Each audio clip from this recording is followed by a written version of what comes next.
Testing. Testing. Hello? Testing. Testing. Hello? Good. Good enough. All right.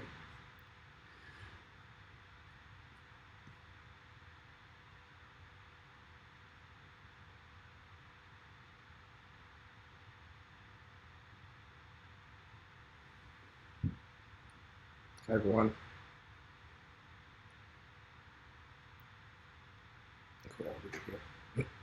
All right. So let's begin.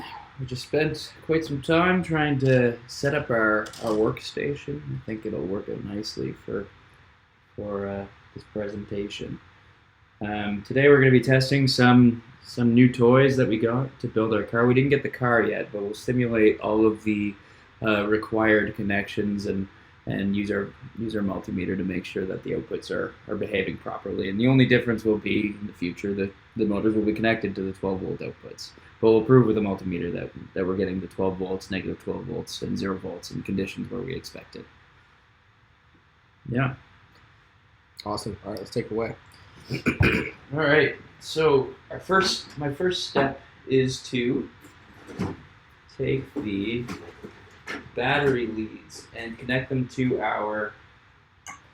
This is well, we're going to use this as our common bus. So this will be our positive common bus, and this will be our negative common bus. And basically, we're going to jumper between each of these metal strips so that this entire bus will be set at 12 volts, and then that one will be set at 0 volts. So let's go ahead and do that.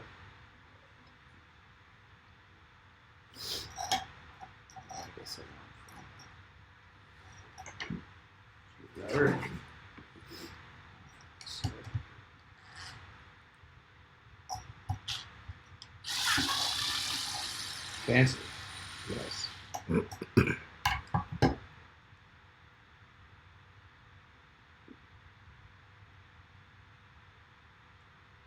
So a neat little trick. I mean, I'm no electrician, but my understanding is you want to have the wire inserted such that when the screw is rotating, it pulls the wire in, not pushes it out. Makes logical sense. Just a little trick.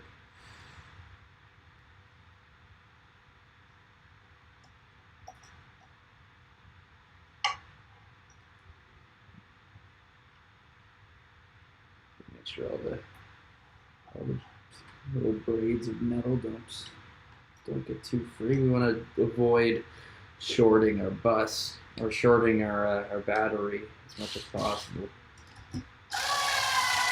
Priority number 1. Don't short the bus. Hey, Nacho Kitty.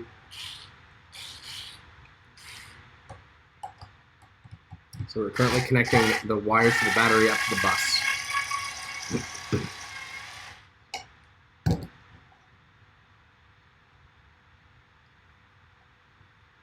Hello. Hey, Nacho Kitty. How are you tonight?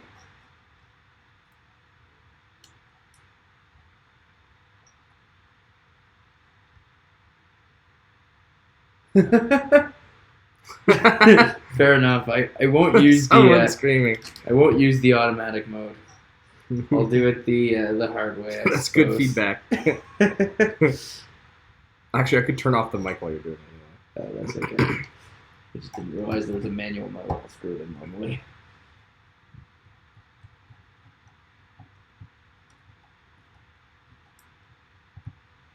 Okay.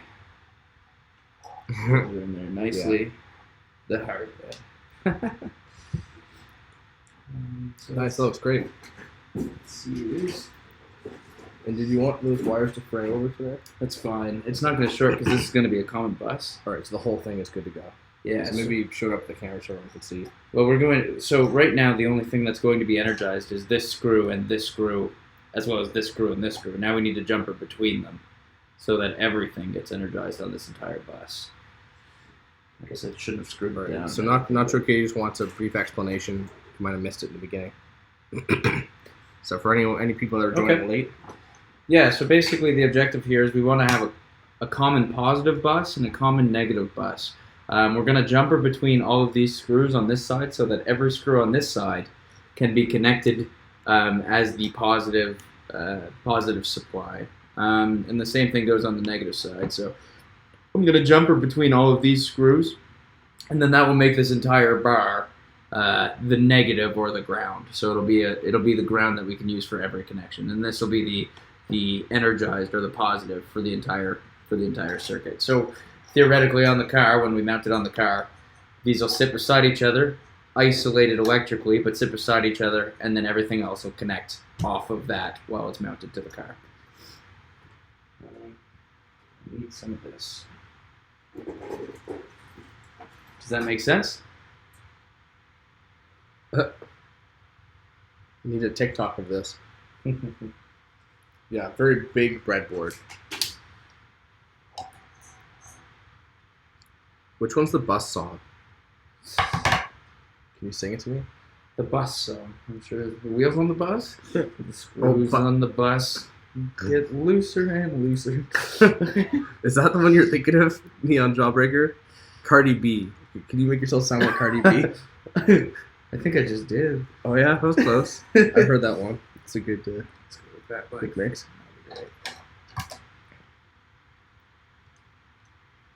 Some right there.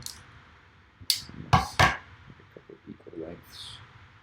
No, it was not by Cardi B. I thought it was a note to Lucas's demonstration of Cardi B's song. Erica Banks. Erica Banks. Do I know who Erica Banks is? Shout out to Erica Banks. Whoever that it may be. We'll have to get that on. I don't know if we play it though, right? On your band. Oh yeah, we will. We'll get banned. 7 seconds. Is Nacho Kitty trying to get us banned? So what I'm doing right now is I'm basically stripping all the wires so that I can actually install them under the screws and make that physical connection. These are our jumper wires between. So basically, this will connect like this, and then like this, and then like this, so that so all 4 of them are connected to each other. Do you have a breadboard to show what it would look like at a smaller scale? Absolutely. Sure. Did I bring a breadboard? No, I didn't. Nice. Well done. You must have a breadboard. Somewhere. I'll look up a picture of it. Yeah, okay. But yeah, that's correct. I think it was Nacho Kitty mentioned it's like a breadboard. And so a breadboard already has this bus, a giant bar with all the wires connected to it. So we're trying to make that using each of these pins. That would look like breadboard.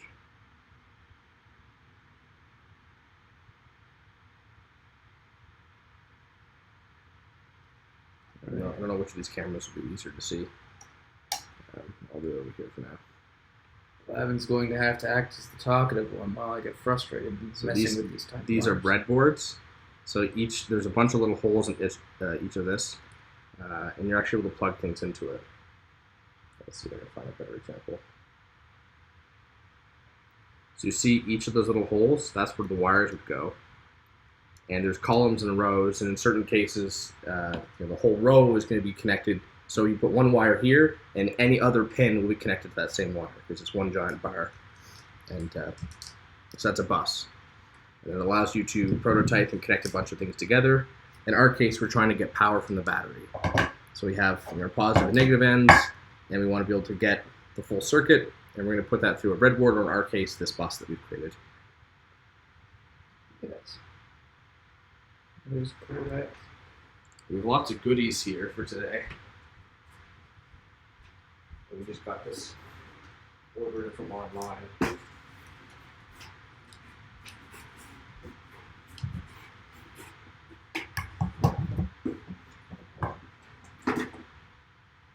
So this is the battery as well that we'll be connecting. So you can see the end here goes nicely with the end that Lucas is working on. And this is, what is this one for? Reading the... That's for charging the battery. Oh, that's for charging. Separate charger. Yeah. So using it, charging it. Right. And we'll be showing how to use a multimeter as well for all those like myself who want to know how to learn how to use one.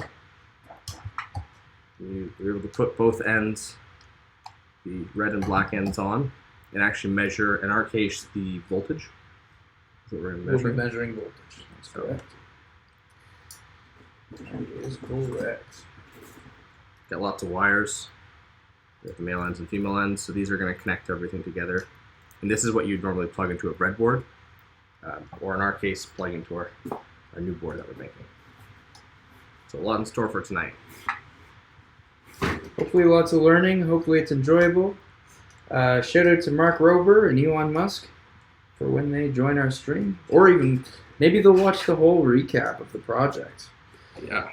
As they prepare to fund our next adventure together for some reason.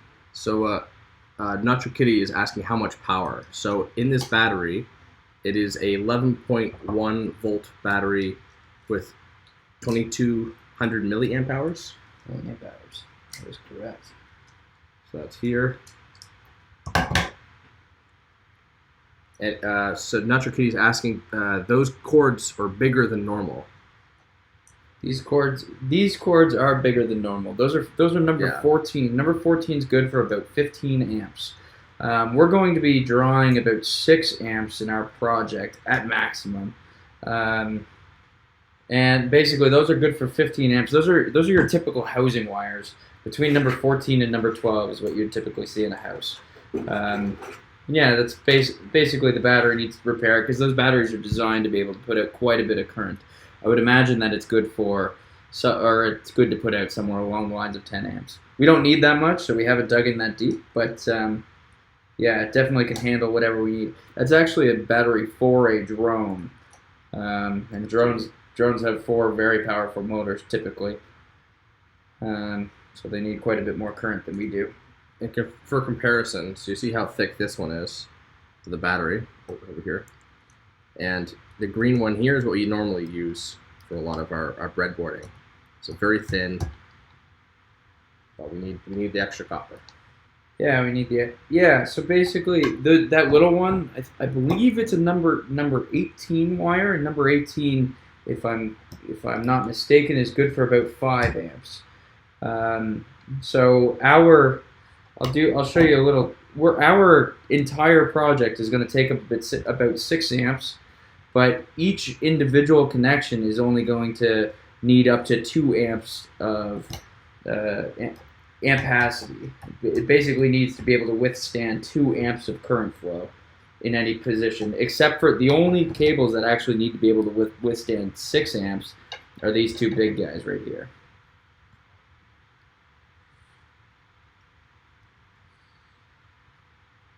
And that's because I just realized which chat isn't showing up. no, that's too bad. No, mine are fixed. We're still early in the stream.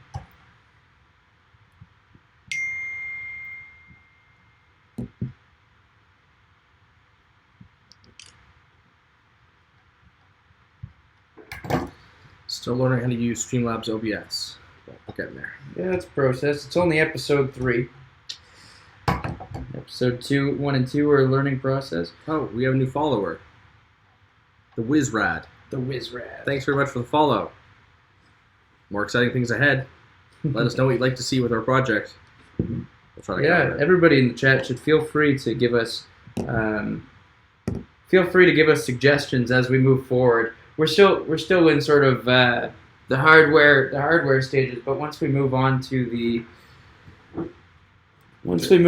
stages where we're actually implementing sensors and things like that, we'll definitely like the feedback from the group. Or if you have any ideas before we get to that point, it'd be great so that we could implement them, buy the parts as necessary if we like the idea and move forward with something like that. For example, we're anticipating using a Raspberry Pi camera and implementing what's called OpenCV, so that we can try and detect certain objects in the room using machine learning. Basically, OpenCV is a Python library that gives you capabilities with cameras to determine what's around you. over a long period of time. Here's that camera that Lucas just mentioned.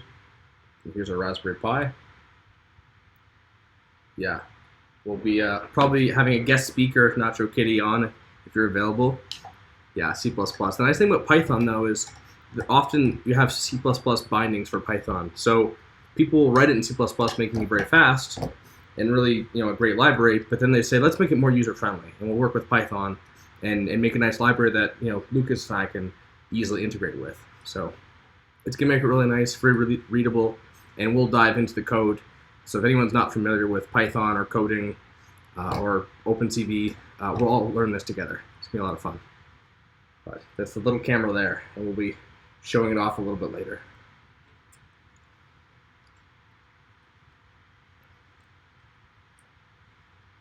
Yeah, exactly. Python's way quicker and easier. No pointers. No Yeah, pointers. It makes it really nice. The Wizrad might know a thing or two about pointers. What do you say?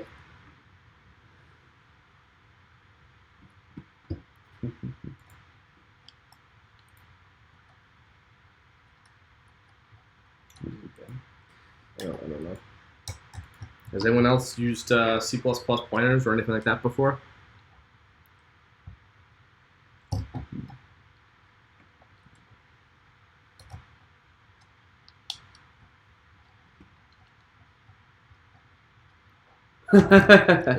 Right now, we're going to be asking them the hard questions.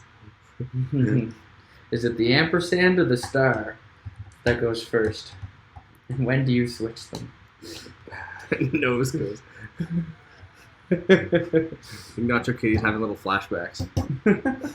I actually just started doing a little C++ from other projects. I know 0 things about pointers. That's alright, Wizrad. That's okay. We're pretty new to it as well, so it's going to be interesting. But hopefully Python's going to help us through it, make it a little bit easier. Nacho Kitty, when you want the address of the item, use the ampersand in front of it. Ah. Yeah, so creating. Because that means a lot to me. Yeah, we'll get into it. Maybe we'll read a little bit of C++, but I think for the majority of this, it's going to be Python. Make it a little easier and something we can read. Hopefully by the end of it. Yeah, hopefully. Yeah, it'll be really interesting once we get to the OpenCV on the camera. I think that's going to be an exciting adventure. If it doesn't compile, switch them. Yeah, good answer. That's the one.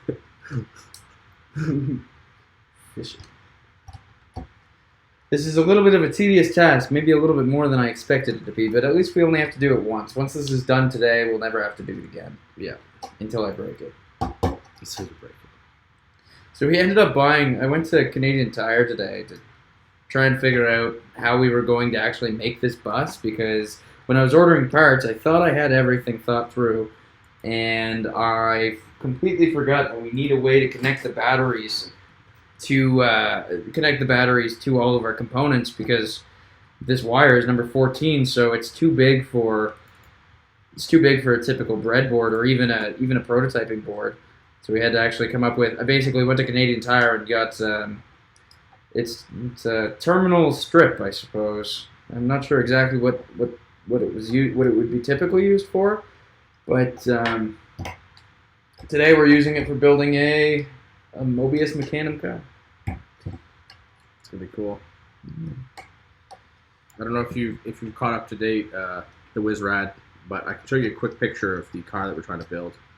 Okay. Yeah, that sounds good. If I can get it up quickly.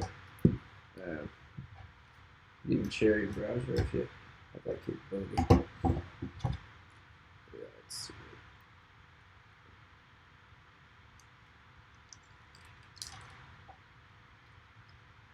I think I took a picture of it. Here we go. One sec. So Nacho Kitty, tilt the kamikaze camera so we can see more of his hands or something. Yeah. I think we want to get more from above. Is that correct? More from above is what you're asking for? Okay. I don't know if we're able to tilt it much more, but... Yeah, we basically have two angles, 45 degrees up or 45 degrees down. Yeah. Is that any better? I see that I'm kind of blocking the components. So we can temporarily pick this up and we'll put it back. Yeah.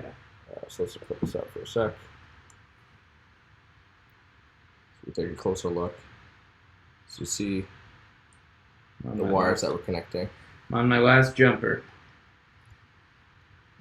Yeah. I like how he color codes it too. It's good to keep track of which one's positive and negative. Absolutely. Our biggest objective is to not short the lithium-ion battery. Yeah. Supposedly, I was reading like what the risks are when you short a lithium-ion battery, and it sounds like they're designed with a pretty decent safety, I guess, feature that just as soon as they sense a short, they'll actually just stop producing or stop outputting power. It'll like internally disconnect. It's safe. Yeah. I don't know if that means that the one that we have is safe. I know that some can be safe. But we have a pretty nice battery. Where is it?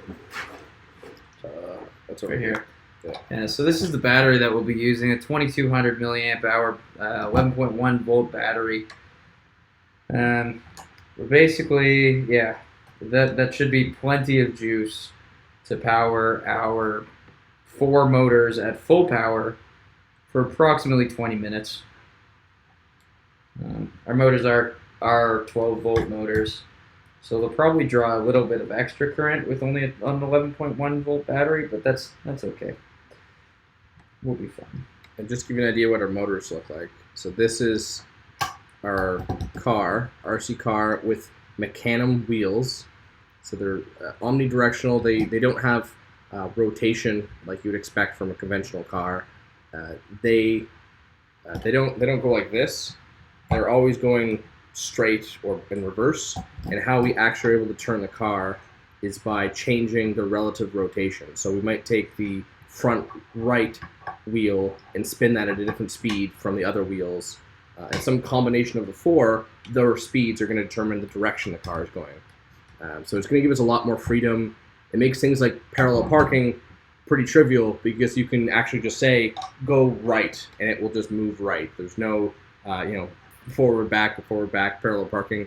It's going to make things a lot easier. But it means there's going to be a lot more math involved trying to figure out something as simple as going through a turn. So, but it's going to be really exciting, and it's pretty heavy duty, 12 volt DC motors. It's going to be a lot of fun. What happens if you do short it? Oh, yeah, I did already. I answered. Fair enough. You got this. I'm a little behind. Yeah. Does anyone have any more questions, though? Does that clear things up? Yeah, keep the dialogue going. Keeps us interesting. Okay, so interesting. This is not the best way to do this. Engineering. Sometimes you do things wrong. So I just realized that the best way to do this would actually be to have positive, negative, positive, negative, positive, negative, positive, negative, so that Are these already part of the bus? everything is connected here. This will work. I'll adjust it off screen. We don't need to go through that again. But it's just going to make the wiring a little bit rough, because what's going to end up happening is I'm going to have to bring a wire from here and here, or I guess I'll do it on this side, a wire from here and here all the way here and here and here, and it just makes the wiring longer than it needs to be. So I may end up modifying this off screen.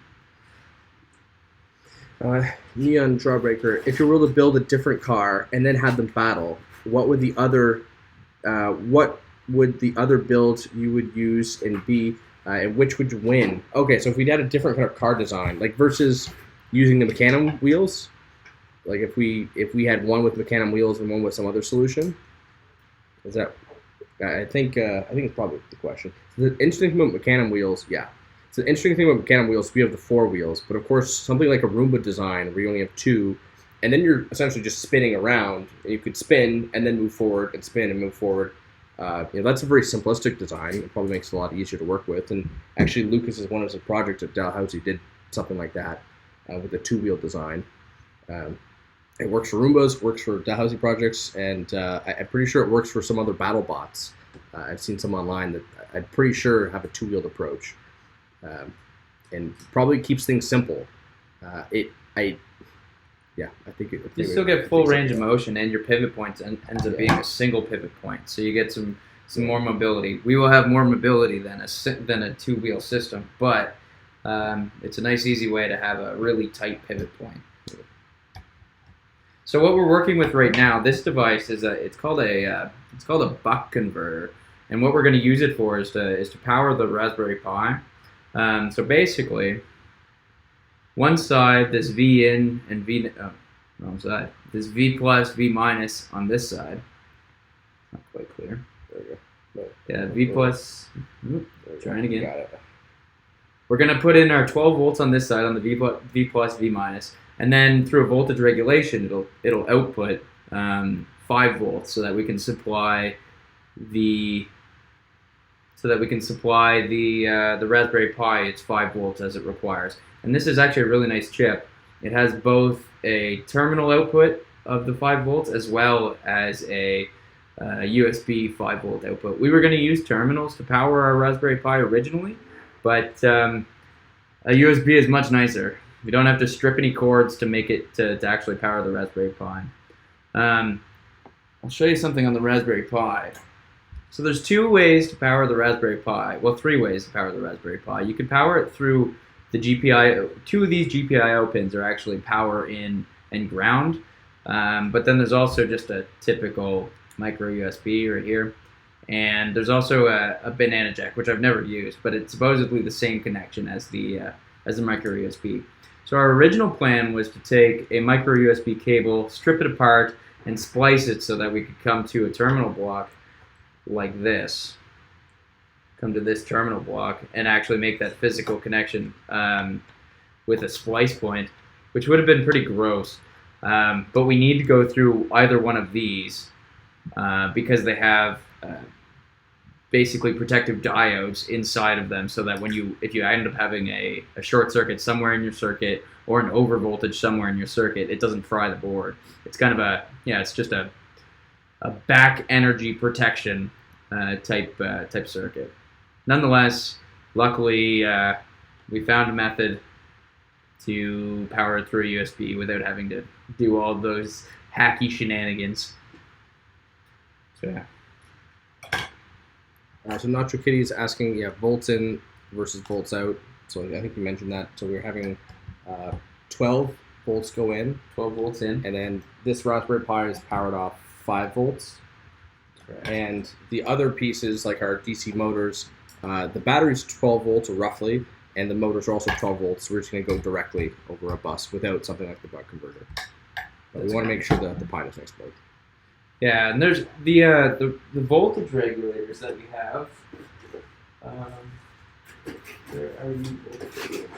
The voltage regulators that we have, they're getting messy.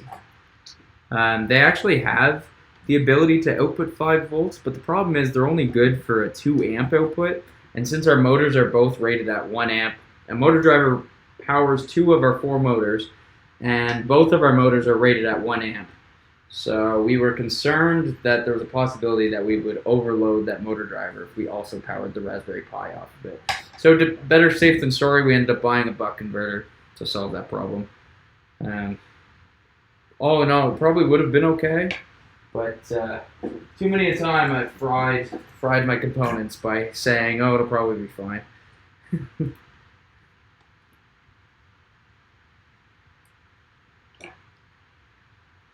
Yeah, we'd like this one to last, especially if we're going to build a second one and have them battle each other, right?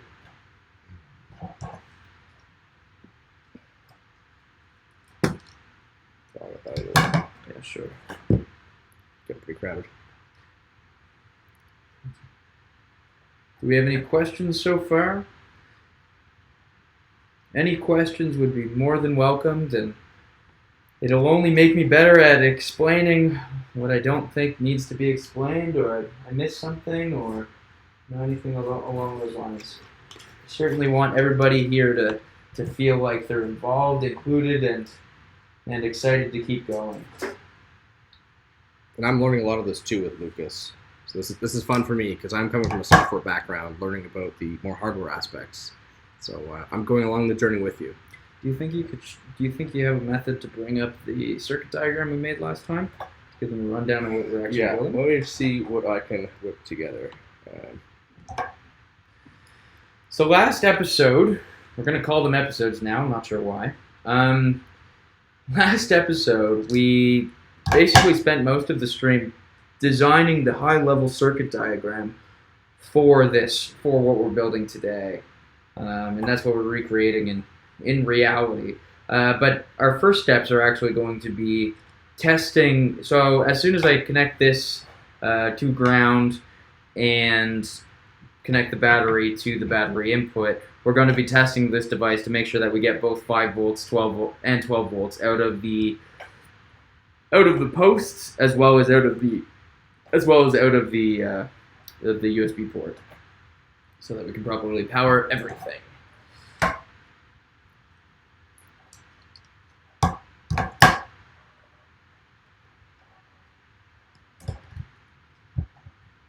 Lucid chart's the most up-to-date diagram? Yeah, okay. That is correct.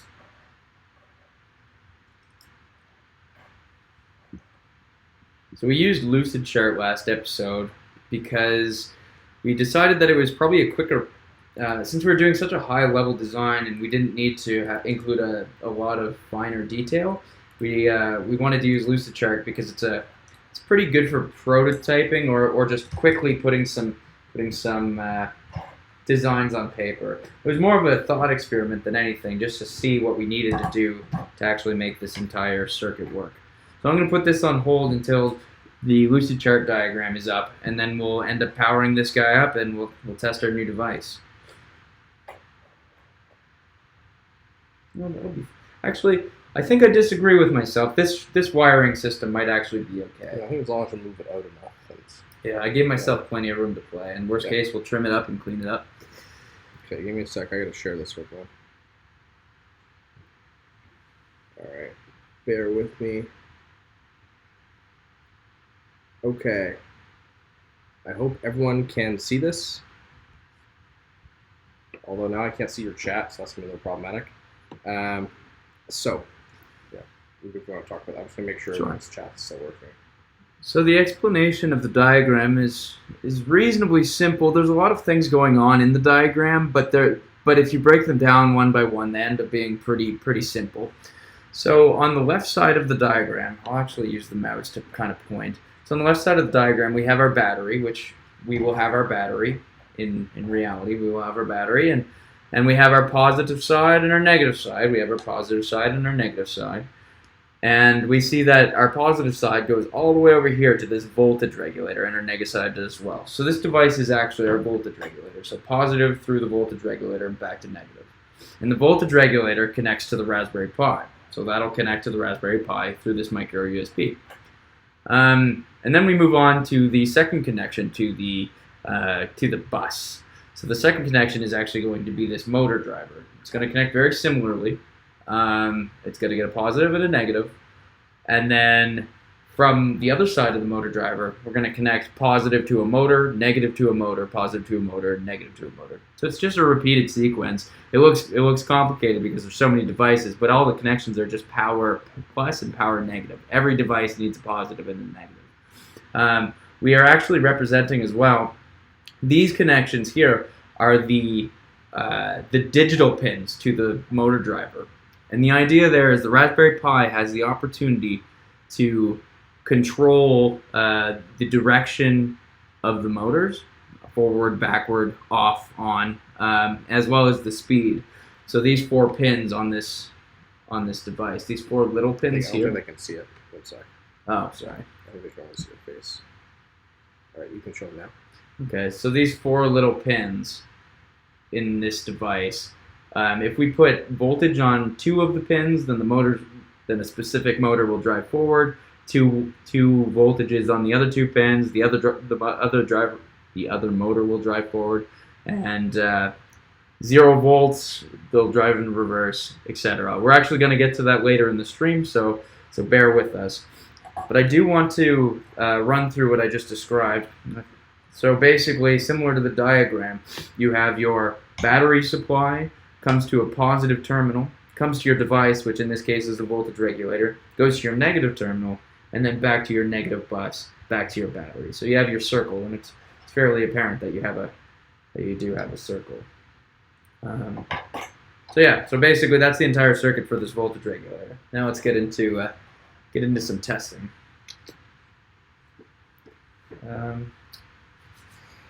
Yeah. More battery. Battery. A multimeter over there. Multimeter. So battery. So funny story about this multimeter. It's not a long story. I found it on the side of the road at school, and that's it. It was great. Nacho Kitty wants to know how we're going to test it. So we'll talk about what a multimeter does. So basically, a multimeter, we have two leads. We have a positive lead and a negative lead. You place the positive lead on the positive voltage, negative lead on the negative voltage, and you will be able to measure the actual voltage between those 2 points. When you think of voltage, you can think of pressure or energy or potential. Potential is a good way to describe it. It's kind of like being at the top of a cliff, and you have the potential to fall off the cliff. You don't necessarily fall off the cliff until you've made the jump. The jump in electrical is basically make the connection between the positive supply and the negative supply with a wire. Or turn on a switch or something along those lines. Anyway, nonetheless, we're going to be able to see the amount of potential energy between two objects on this screen.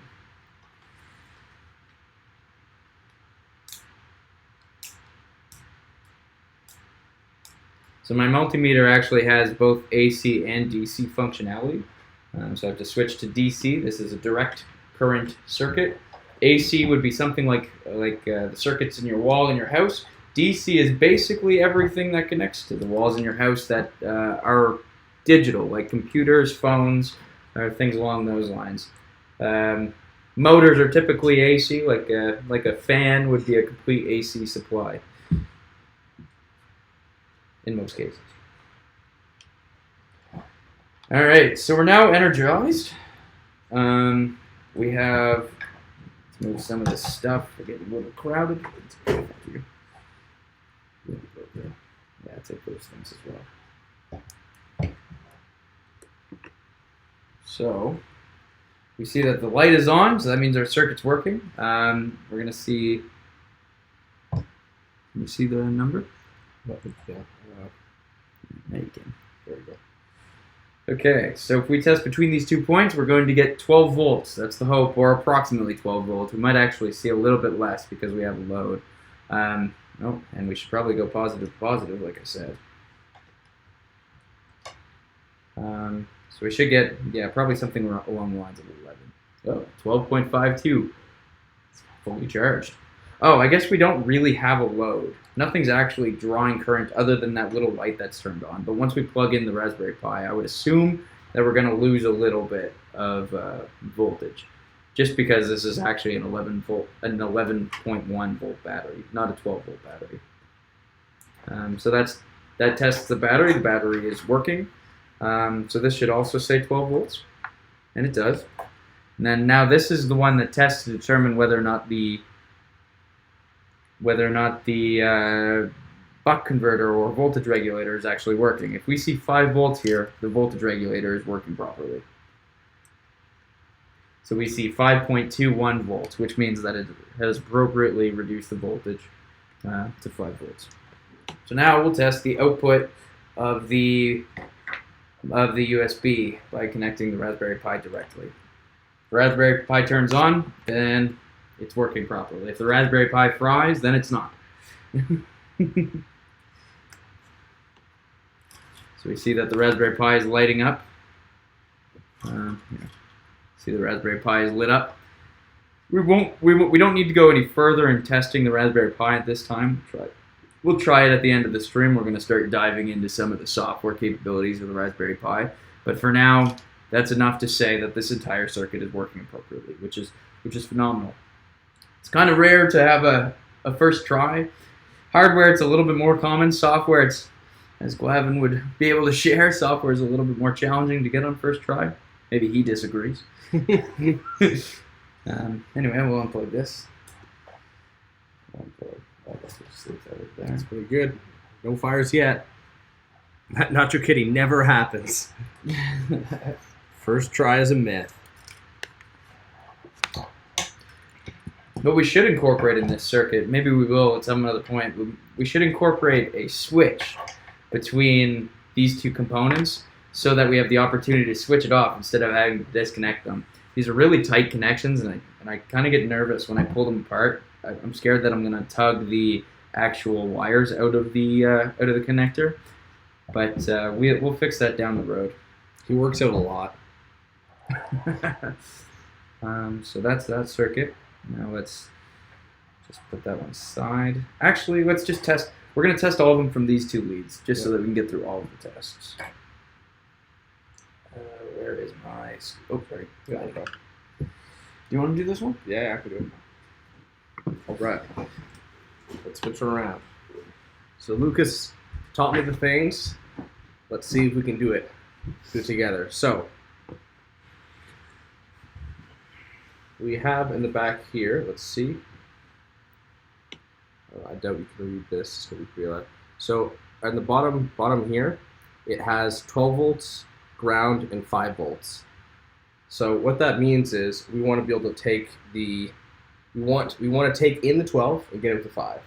Or is that's from this one. So we want to take in the 12 and get out 12. And we want it to go to this here. Oh, there we go. This here, which is for one of the motors, and this here, which is for another motor. So we'll just test with one of them. And if we look at the spec sheet, we can actually show it later, but we'll do that in a moment.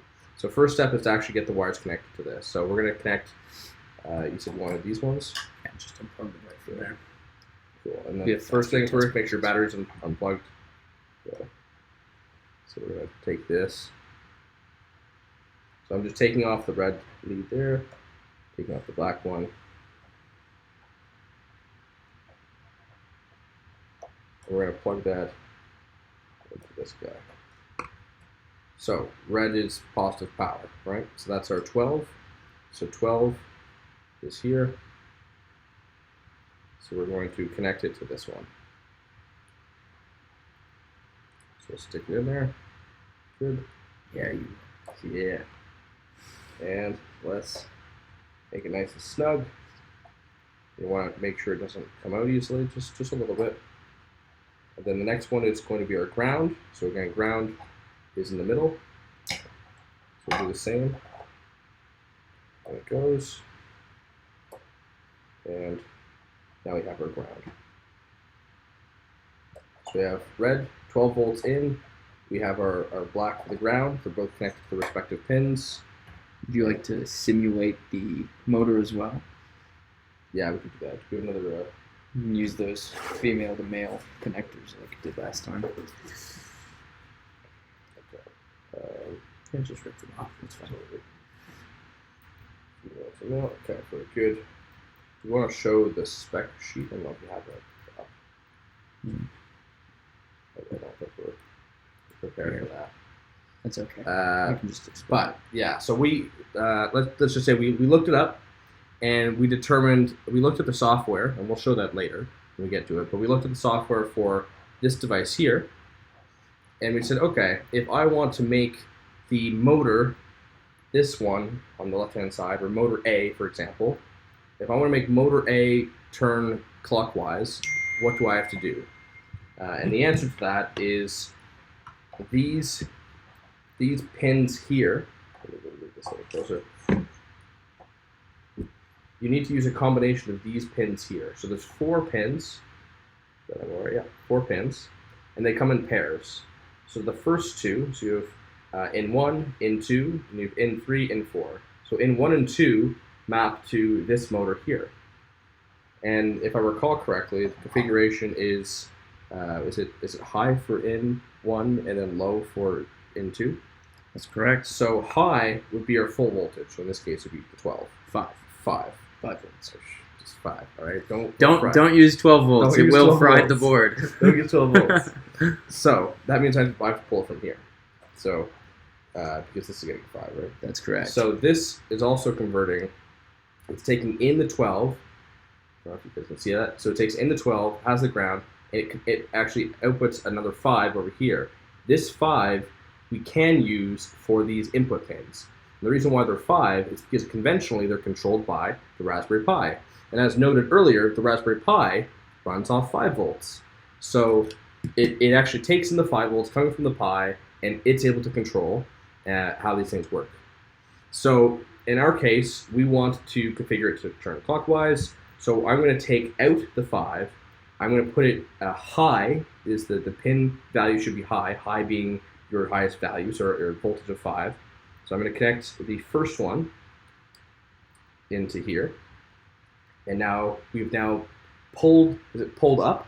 Pulled up the pin to high? Or something like this? Yeah, you can say that. You can say that. So let's see. So anyway, we pulled terminology. I'm okay with it. I'm still trying to learn it. We're getting there. You'll see these kind of things in what's called the data sheet. So we looked at the data sheet for this, and it said this is the code you would write. Now we don't have the Raspberry Pi hooked up, so we can't write the code. But fortunately, we know how to translate that into hardware. So we're gonna make that work. The other piece is ground. So we want to put the second in to low. That's here. So in 2 goes to low. So we're going to plug this in, and we're going to put low as ground. So I'm going to plug this in here, and we're going to plug it into the center one, which is ground. I actually have to loosen up a little bit. So we've done in hardware with these wires what someone else might do in software, which we eventually will do. So a quick little explanation of how that would be done in software is these pins on the Raspberry Pi. These are called general purpose input and outputs. And through Python or some other programming language, you can actually control whether or not certain pins of these are showing 5 volts or 0 volts.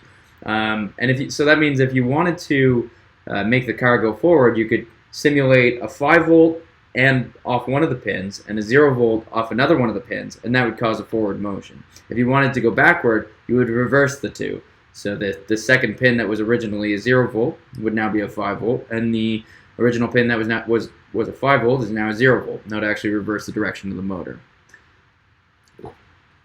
Thanks, Lucas. Yeah, so we'll get to that when we talk about the software. But that means the software can control those pins. Those pins can connect the wire to these pins, and we start having the motors turn the direction we want.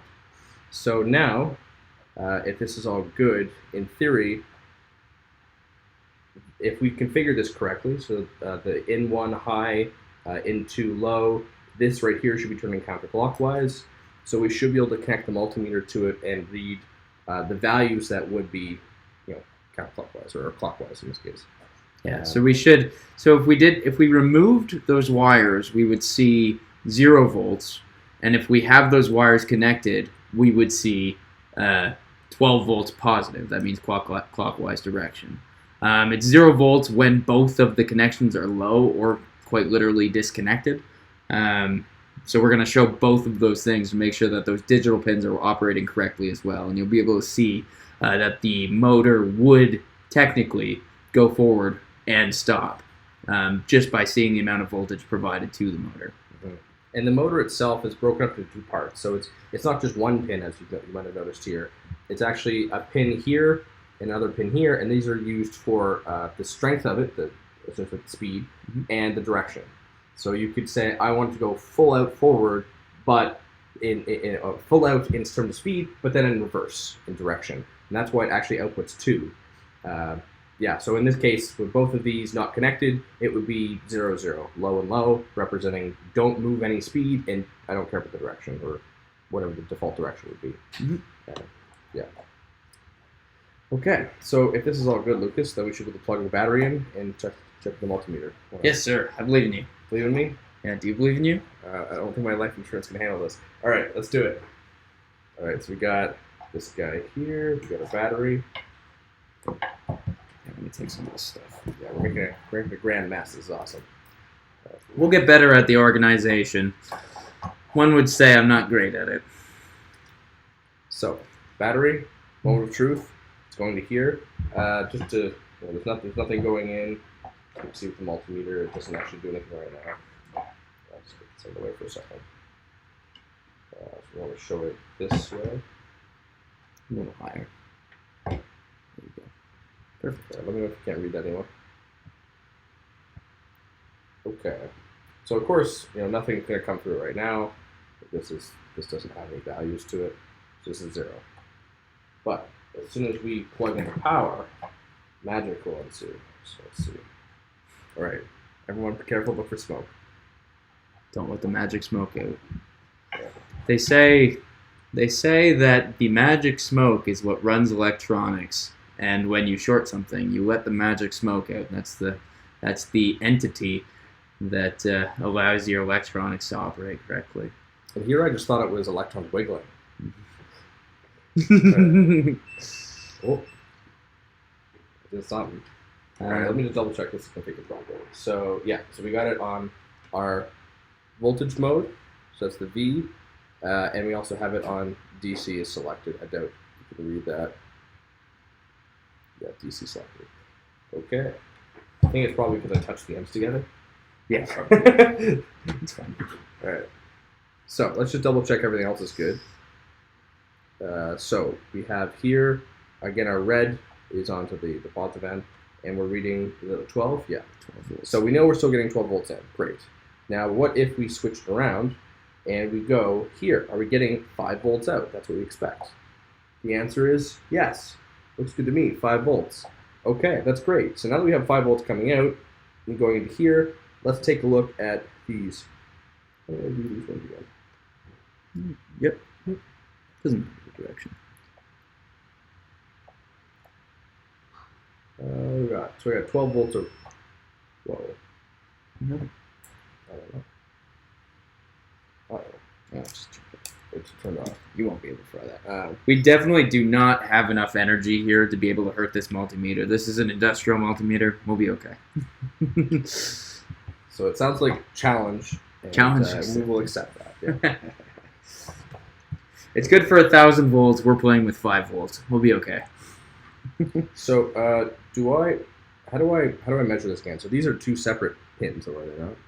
I could go from, or do I? No, just like tap both of them. Like yes. Yeah, there together? you go. Yeah. Okay. So we are getting 12. Can everyone see the 12? Yes. A little bit. Yeah. So there's right our there. 12 So we're getting 12. That's looking good. So if we unplug these 2 wires, that would simulate a 0-0, which theoretically the motor should not go forward or do anything. So that means that the output should be. Yeah, you can. Absolutely. Absolutely. Unplug this. I'll kill myself. No, you're fine. It's the same thing your computer would do. Right. Let's try this again. So this should show 0 volt, approximately 0 volts. So I think you might be able to see on the end there. This is an M in front of it, I think.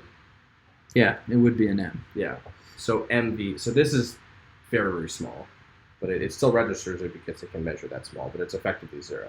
Yeah. It's either a little bit of a capacitive effect from the circuit itself, or it could also just be a residual voltage from the multimeter itself.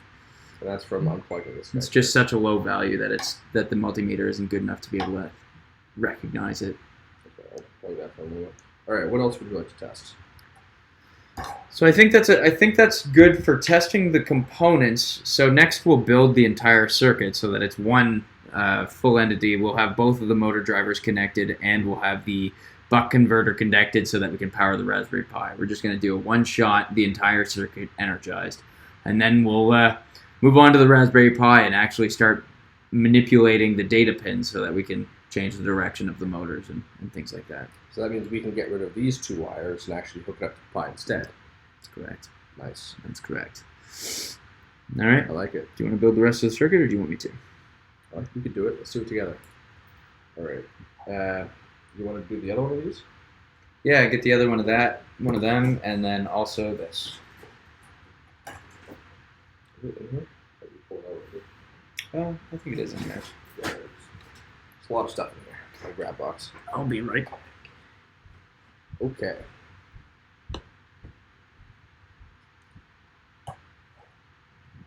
Let's see if everyone can see me. So we can plug our power. That's good. This is off. So it saves power. Put our trusty screwdriver here. And so you want to go same deal.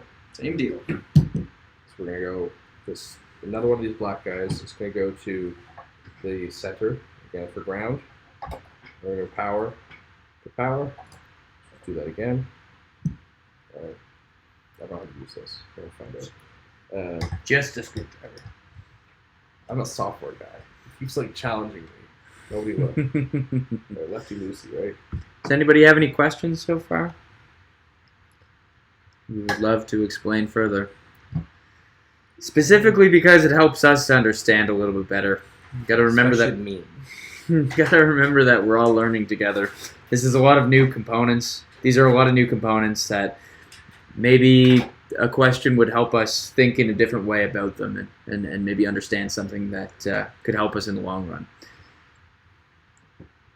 Cut it approximately. I believe in you. Big mistake. Having some technical difficulties. Uh-oh. You are or we are? Which one? I hope it's not us. It still says it's straight up. I think so. Okay. Do you like the same length? Do you think this is sufficient room for everything? Sure. He keeps letting me make decisions. This reminds me of football. Football. So in football, I really enjoy watching football. And I have this one issue with the way that they play the game, or the way that the game is reffed specifically. They don't say he can win all the time. Yeah, nobody lets me win. Yeah. So when you make a play, you have a play, and you get X number of yards, then the ref takes the ball out of this scrum that happens, takes the ball and arbitrarily places it on the ground, and then takes a very fine measuring tape and measures to the arbitrary location. And if you're off by 1 inch, they'll say you didn't make it, even though it was the ref that placed the ball there instead of you. It's kind of similar to what Glevin's doing right now. He's measuring to my guess. Poorly. Very poor. How do I do this part again? You're doing fine. Keep going. Does this look fine to you? Like, it's meant to be at the end. Big oof. Well, you can peel it right back now. So Now that do you've I just like pull on it? No, sure. Oh, like that. Okay. So I just like clamp it in there and then pull it. For anyone else who's not very hardware inclined like me, Those are the best wire strippers I've ever gotten. I got them for Christmas from my dad one year because he realized that I was being nerdy. It was awesome. Got me that and a mini screwdriver set for electronic screws. It was a great one. see this. So this. Actually, don't look at me. Don't follow me at all. I'm like, you guys should follow along. No, don't do this. Shows the camera, don't watch this. This is a trap. Oh, I did it that time. Look at that. Boom. Beautiful. There you go. It's a little long, but that's okay. Sorry. It's much like that. So we got one. We only have a few more to go. My cat just ran over my plate of cheese. Oh no, your poor cat. I mean the cheese. Was it for nachos? Poor cheese is correct. Oh no. I think if we get this working, we should make nachos. We should make I think nachos. that's- Celebration nachos is required. Maybe Yeah. a little swig of bamboo. Thanks, Dr. Kitty. Oh, just the cheese. So sad. You wrap this around multiple times? Or just No, just once. I hooked it. Oh, you hooked it. Okay. But I hooked it, and you make sure you hook it in the direction that it'll pull it in Yeah. toward the screw. So I'm turning clockwise. Yep. So then. So your hook end should be on the right side. Yep. Nope. What? Yes, that's correct. That's correct. I got it. Alright, good. See, I told you, I'm learning with you all. And so, just to repeat, the reason for the putting the hook in the direction of the screw's rotation is so that while you're screwing it in, it doesn't push the wire out; it pulls it in, making a tighter connection. It's an electrical wiring trick that I had heard when I was working at a wind farm. And Actually, you can see it here. I don't know if I can show it in the camera, but as I'm twisting it, the actual tip that's left over is curving into it. It's working pretty nicely. So, highly recommend. highly recommend. Alright, you got one. Now for that. This might be the best wiring that I will ever have done. Help with what? Help him, Lucas. I can do it. I thought you said you believe in me somewhere up there. Or was that someone else?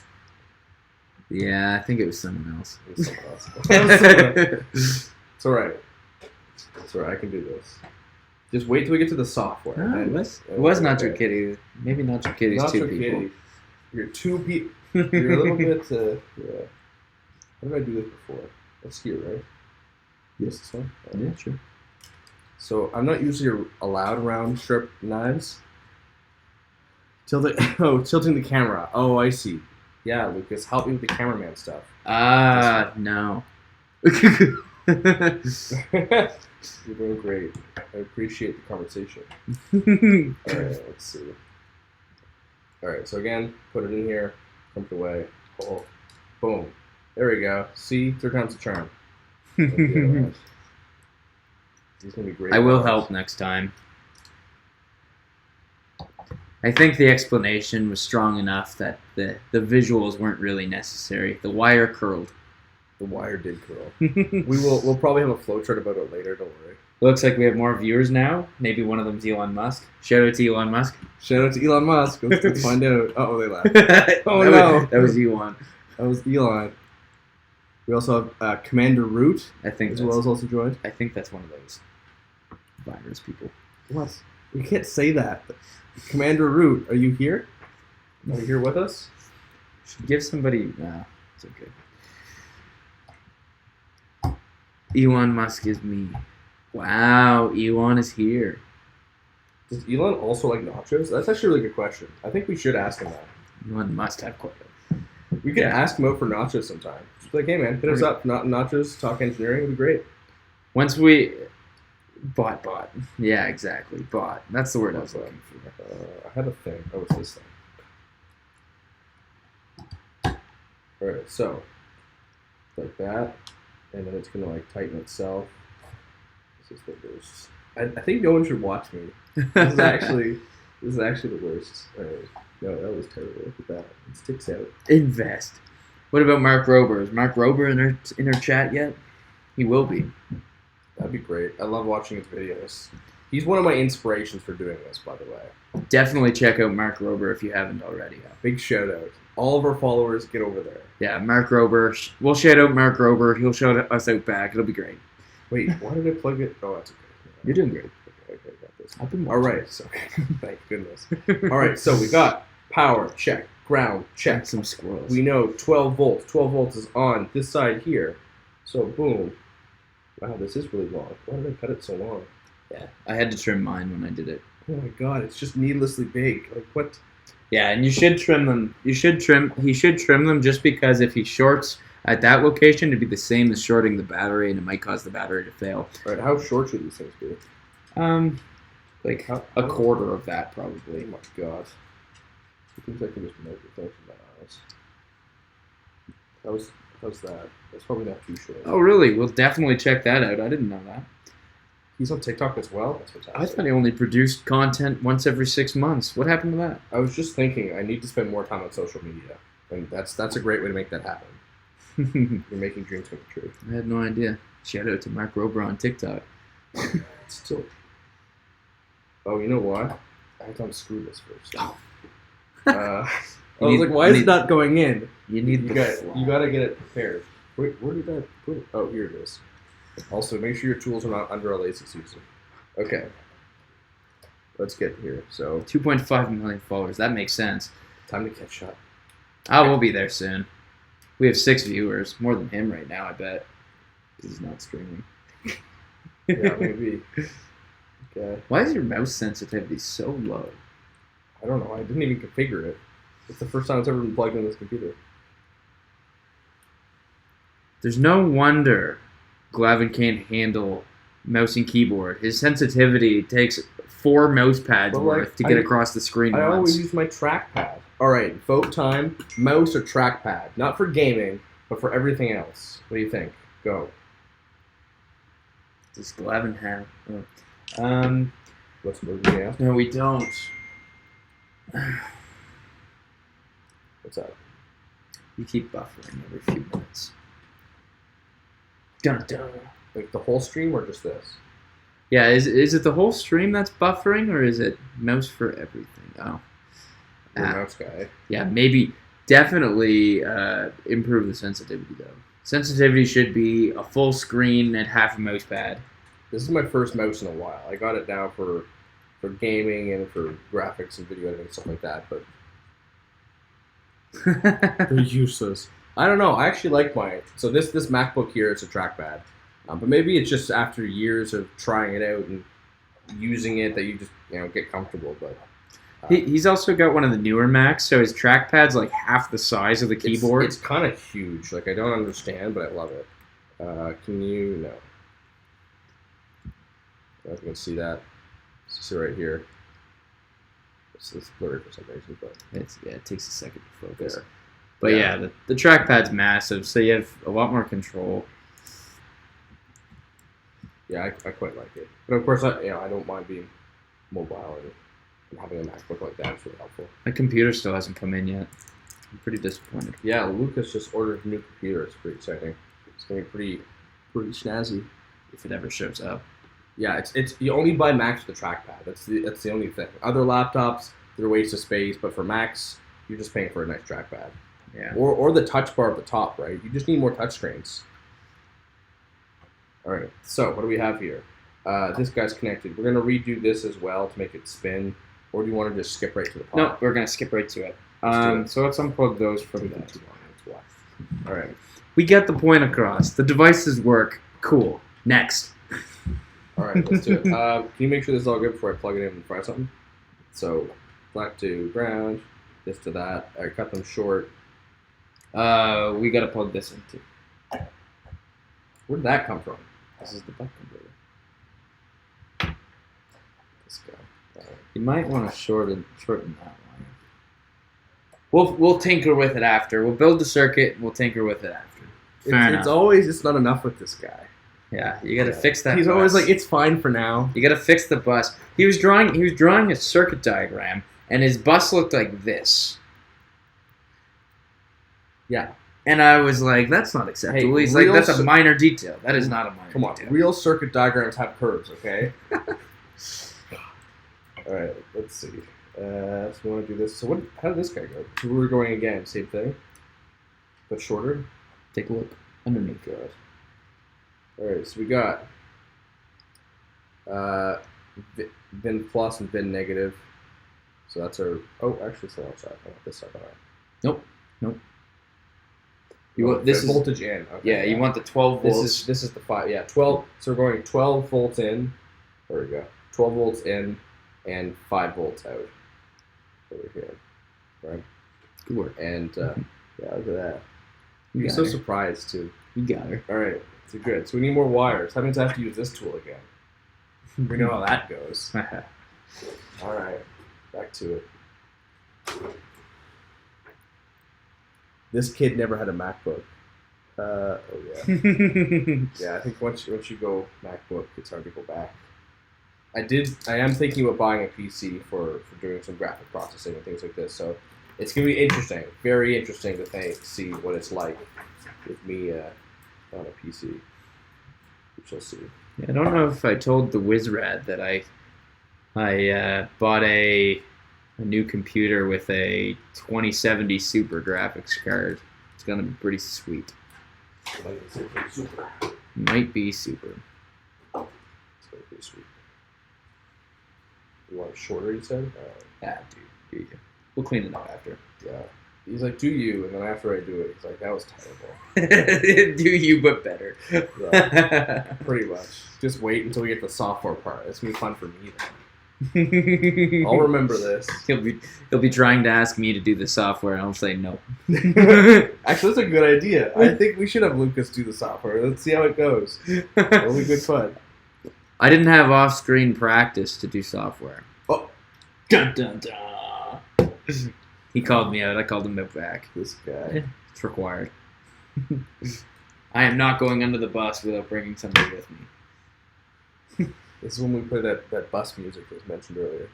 We'll have to get one of those. You can get like a little stream box, and it has like 12 buttons, and all the buttons can be tied to some sort of either emote on the screen or a change in screens or a sound effect. He's thinking big. I like it. Yeah, you can get an app for it too. I wonder, we could probably map it to each of these keyboard keys. Actually, yeah, that's a good idea. Soon we're going to keep using this thing. Soon. All right, so we got another one. This is for the buck converter. So we got red for positive end. So it's going to go into here. See that? We've all seen Breaking Bad before, right? Oh yeah. In Breaking Bad, when he says, "What is that? What is the most, or what is the conductive element?" Ah, wire. One of my favorite jokes. Love it. Is that nerdy? That's probably nerdy. Then that's amongst my favorite jokes. That's the least nerdy thing about you. Don't worry. It's gonna be okay. Alright, so I gotta strip this guy and then cut it down to size. Is there any reason why this like strippy end is only makes like long stuff? Am I just doing it wrong? Is there a way to make it only strip a very small part? Are you butting up against that plastic? This guy. You are butting Like I'm like here. Just do less. Just do it. Well, okay. So if I do it here, is it gonna? Yeah, it'll still work. Oh, it still work? Yeah. Well, I'm learning things. So I was just asking about how this works. It's a funky contraption that's very hard to understand without actually doing the thing. Yeah, so you see, I keep getting it too long, and then I have to cut it. I don't know if you can see that. So I'm going to try it shorter this time. So like if I did that, that should just work. Should work. So, let's see this. So I didn't put it too far in. So I'm hoping it's only going to cut off like maybe a millimeter or something. I don't think the video is going to come through good. Oh, hey. We're getting better. I'm improving with each go. It's a very slow process. I apologize for everyone who's like, come on, who's this guy? Doing great. But this is good for me. Took me a very long time to get the bus all jumpered together, so This is great. But it's good going to be at a good pretty. pace. Yeah, at least in the end. Alright, that's good. I think that's a reasonable size. You do need it quite long on the other end, though. Like on this end. Oh no. Oh no. Alright, yeah, alright. One of the ends needs to be fair. One of the ends is not like the other. Okay. You got this. Like pro. He's doing great. How is the quality for everybody?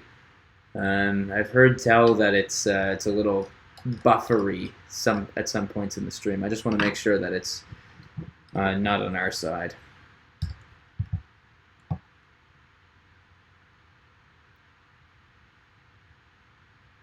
And is it the whole stream or just this video? Because this video here is actually a whole nother camera over Wi-Fi. So. Yeah, that was quite the problem solved. It was an interesting piece of free software. Who recommended that to you? TikTok. TikTok tells me everything. TikTok. I get all of my information from TikTok. Big shout out to TikTok. Oh, I'm screwing this thing way too much.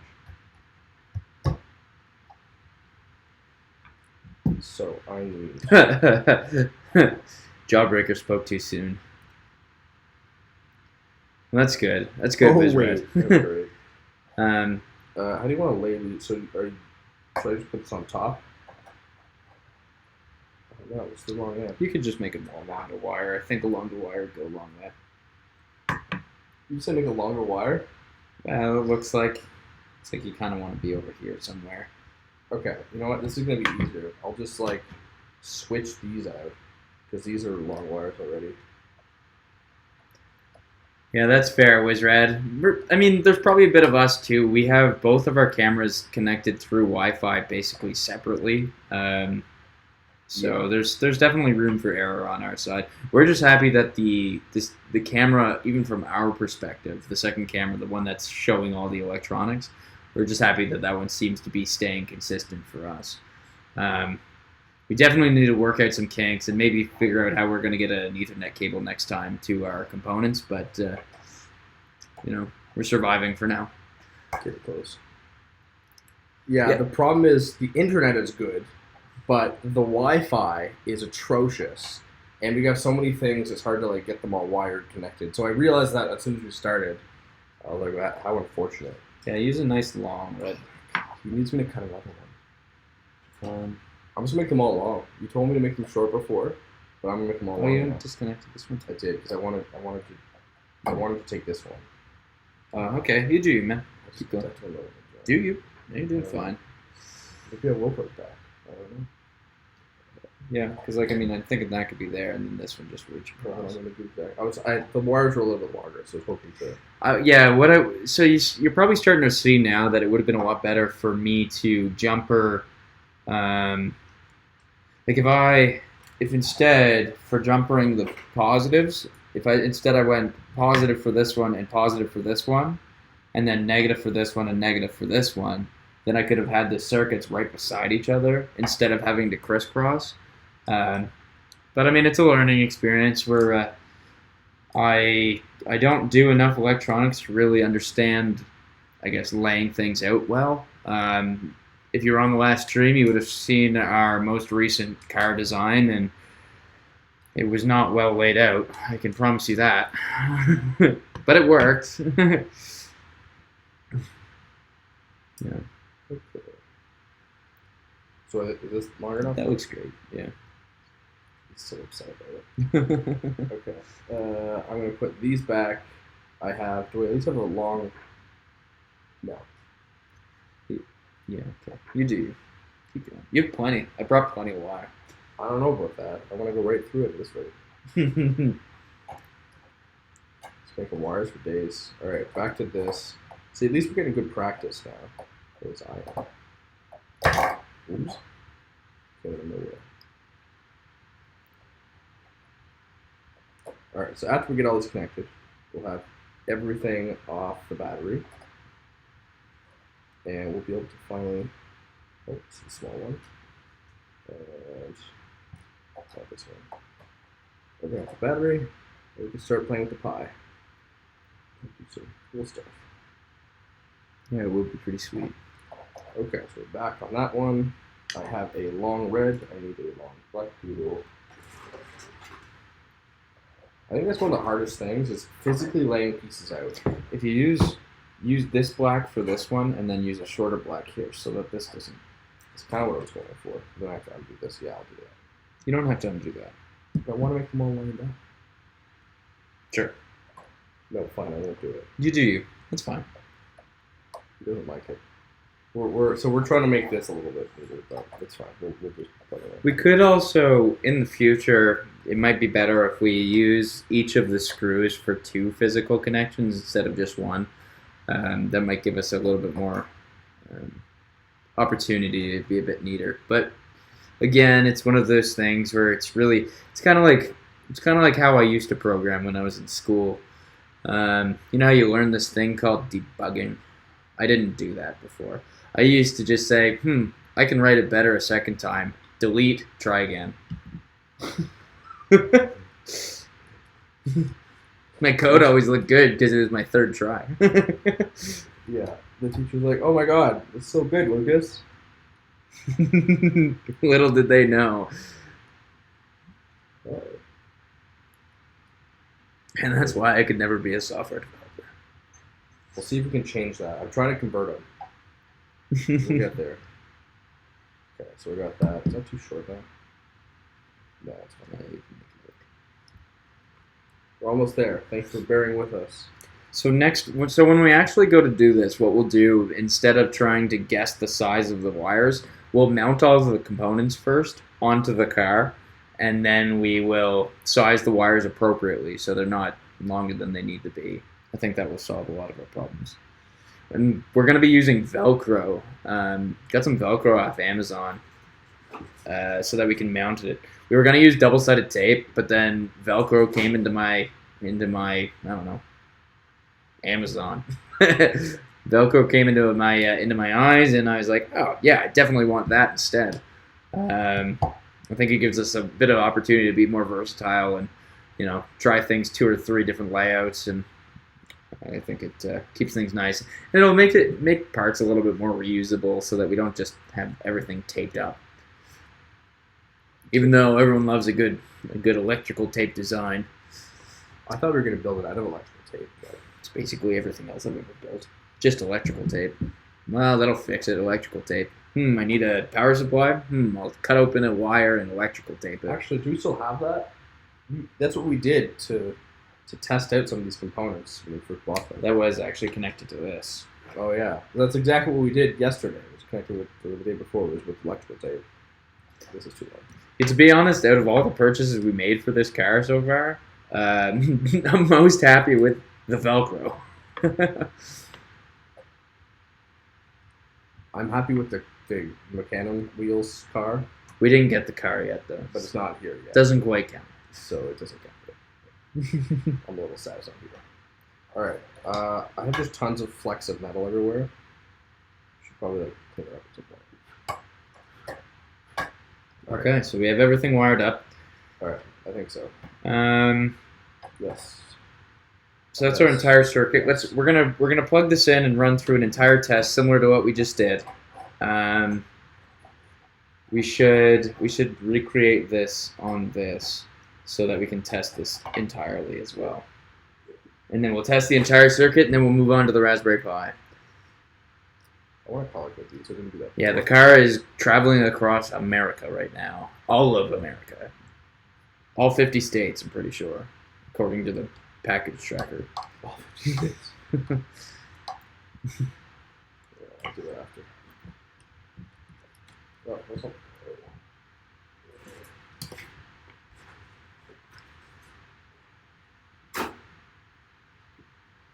Okay. So we've mail to mail. Okay, back to this. All right, so female to male. That's female. Interesting. Good try. Round 2. Round 3, actually. I'm looking for this. There we go. It was buried. All right, we got a lot of wires. Enough said. All right. There. That looks like a female end, right? Right, let's go. Let's go to. That's fine for now. So we two want sitting to, right in front of I was wondering what those were. No, I didn't want the colors.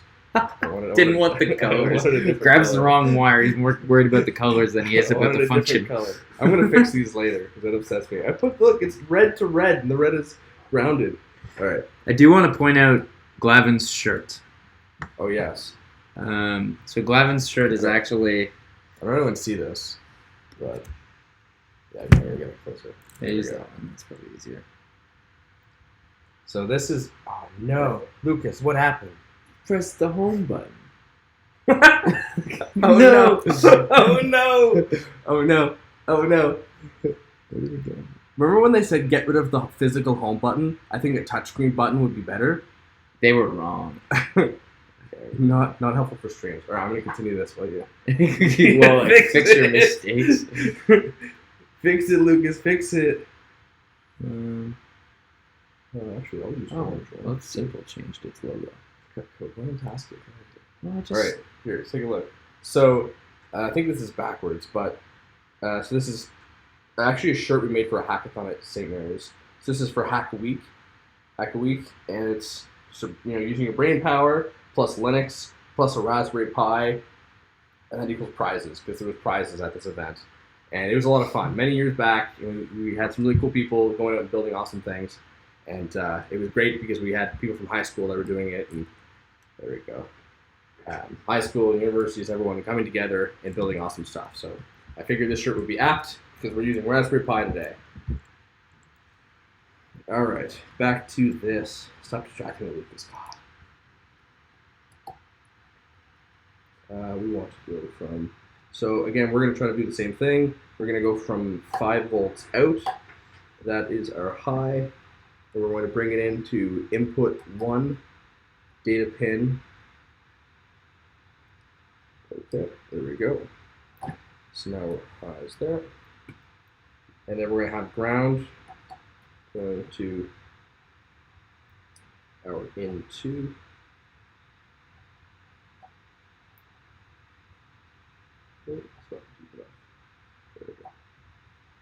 Okay. Little tug, yep. Good. Alright, that's our pin 2. Alright. So I'm thinking while Glavin is playing with the Raspberry Pi, I'll draw out the circuit diagram so that you can understand electrically what we have on paper. I'll draw it out on paper. If we can get a small screen for this, while you have the big screen for coating. Actually, or we can just switch back and forth whenever you're not drawing. Yeah, sure, that makes sense. Stay single focus, right? Yep, that makes sense. Because I'd like to learn it too. Fair enough. I'm learning with you. Okay. So this is all connected. So what we have here, battery power's coming in. We got that connected to our 12 volts. Our ground's connected and our 5 volt coming out. So we're controlling the data pins to make this turn, this motor A turn clockwise. Same thing here. We have our 2 pins connected, so clockwise, and then we have the buck converter, 12 volt power in, and we have the ability to get 5 volt power out.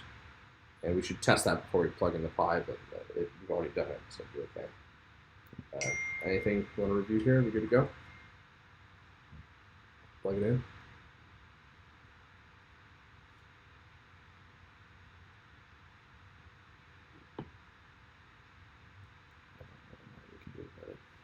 All right. Next time we will try to, figure out how to get the wired internet working, and then hopefully that will clean things up. Maybe even another camera. That's right. We go webcam. Yeah, we'll just have a ton of cameras. I'll just stick it to the ceiling. It'll be great. Cameras everywhere. We'll get it figured out. We'll More have this room just wired up. It'll be great. I think Glavin just has bad internet. He doesn't want to admit it. There's no greater insult. I'll have you know. It just seems strange that he lags so much in Call of Duty, and we're lagging on stream. You're right. It is all my internet. That's why I'm bad at Call of Duty. 100%. He gets sniped every time he jumps out of the airplane. You check this way before I plug you in. Yeah, sure. It's too late. I'll plug you in. All right, fair enough. I got a little bit overexcited. Okay. He says, "Can you check this?" and then plug it in. I was like doing it. I'm like, wait a second. I couldn't wait. Do you want to put the multimeter in the screen? Yeah. I don't even think you could see it from there. I was just too excited. All right, so we got it on voltage. We got it on. How did we get to DC? It's a chilling. That's voltage, right? Why does it not show DC? Like technology, man. What did you do? I did it. You just undid it, did it again? Yeah. One more time, I found this multimeter on the side of the road. I don't know what Glavin wants from me. Here, I'll buy everything on Amazon. All right. Let's see. That's probably good there. All right, can everyone see that? So I have to get that mounted. Yeah, we'll get cameras everywhere. We'll get multimeter mounts. It's going to be great. I love it. We'll have to get mics in our t-shirts. We should get an oscilloscope and stream. We can add the oscilloscope stream as a camera input to the OBS. This is going to be incredible. We're getting an oscilloscope. Oh, man, that's going to look so cool. Oh, my gosh. He's been talking about oscilloscopes forever now. I guess we're getting one. You've convinced him. You can get an oscilloscope that basically has a direct feed to the computer, so the computer's actually used as the screen. The oscilloscope ends up costing something along the lines of $60, $70, I think $80. But it doesn't have its own screen. It uses your computer as a screen, which is great for OBS. That just means we can take it directly into our stream. For those of you that don't know what an oscilloscope is, basically it's a more advanced multimeter in a sense that a multimeter shows you voltage and it can show you current. An oscilloscope gives you the opportunity to see the actual waves of power. So like if the voltage was 5 volts, it would show a 5 volt line. If the voltage was 5 volts DC, you would see a 5 volt sinusoid. So positive 5 volts, negative 5 volts, positive 5 volts, etc. And then and you can do a lot of really cool things. Like you'd be able to see, you could add like a square wave generator and see the square wave that's being outputted. It's pretty cool. When we were in school, we actually we used an oscilloscope and some of those silver chloride, I think they're called, those pads that you see at the hospitals. It's a silver chloride constituent on the end of it that basically allows your body to conduct electricity in ions instead of electrons. Your body conducts electricity through ionic flow instead of electron flow. So chlorine negative ions behave the same way that electrons behave in the real world. So it's a medium for the oscilloscope or the EKG to actually convert electricity into ionic electricity. It's pretty cool. And then we made an EKG in school, and it worked really well. You could see her heart rate and whatnot. You can actually see I forget what it's called. Beep. You know the beep? Beep. That's it. Beep. That's it. That's all we got. You get the beep. All I'm right. good to plug this in to this Did guy. you test everything? I did. All right, so let's Beautiful. follow along, just very briefly. The trick is make a really big mess with lots of cables, and then after you have all these cables in your way, you try to show people it. So let's just see here. So, While he's doing that, I'm going to start cleaning up the things. so we're just going to go over here, and so we're going to test this new guy here. So we read 12 volts. That looks good. And we've configured the data pins to be clockwise or some combination like this. We're going to confirm here. We're also getting 12 volts. That's good. So both of these are set up properly to have the motor working. And then here, we are receiving the 12 volts properly. We're just connected directly to the battery, so that makes sense. And we are receiving 5 volts. Probably on both. It should be on both of these. So now we can comfortably plug in the Raspberry Pi, which is 5 volts. That's good to go. Yes, sir. All right, here goes nothing. Get the smoke fire extinguisher ready. Yeah, let's get the fire extinguisher. Boom. All right, and I don't know if you can see this, but the little light turned on. I think this guy's in the way. There's a little light here. So that's on. You can see it on my finger, actually. Okay, so we now have everything connected. We're running the Pi. It has power. I think we're ready to do some software. Yeah. You excited? Do you guys have any questions before we move on to the software? I'm gonna draw this. I'm gonna draw what we built here out in a circuit diagram to try and give you a further understanding, so that we can compare the electrical circuit diagram to what we have after all of the software attempts is correct. Attempts are correct. Attempts is. Maybe not attempts is. Attempts are. Attempt is. Attempted. That was a good attempt, though. Was a good attempt. All right, let's do it. Okay, onwards and upwards. That's straight seats. Straight seats. All right. Now this, because our internet is so slow on the Wi-Fi, and this doesn't actually have Wi-Fi, we're going to unplug this and connect it to the TV's internet, because it is hardwired in. And I'll show you in a moment why that matters. Do an aerial view. Yeah, so if you're drawing, can you glue your TV to the ceiling? You think that would be it? You could probably Just mount it to the right up there? Mount Mount to the ceiling? comfortable. Mount it. Maybe not. This time next week, we'll just have tons of phones on ceilings. It'll be great. Okay. Clean up some of this garbage. Very, very good. I'll just... Maybe we'll put this on a be right back for 2 minutes. Yeah. Just while we're organizing. Be right back, everyone. Thanks very much for your patience. Oh, an aerial view of your circuit. Let's do that. Yeah, that's Yeah, good. we'll do that. They can hear us, I think. I don't know how to go be right back without audio. Here, actually, you can set that up, and I'll show off the circuit with the camera. Oh. All right, give me a sec. Okay. Yeah, just leave it there. So, to give you one last rundown from a better angle so that you can see all of the connections.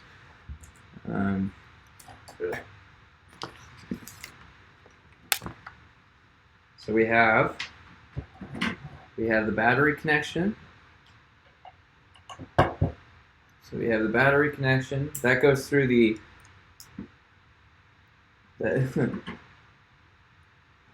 that goes through the bus work, and as you can see, they're jumpered together.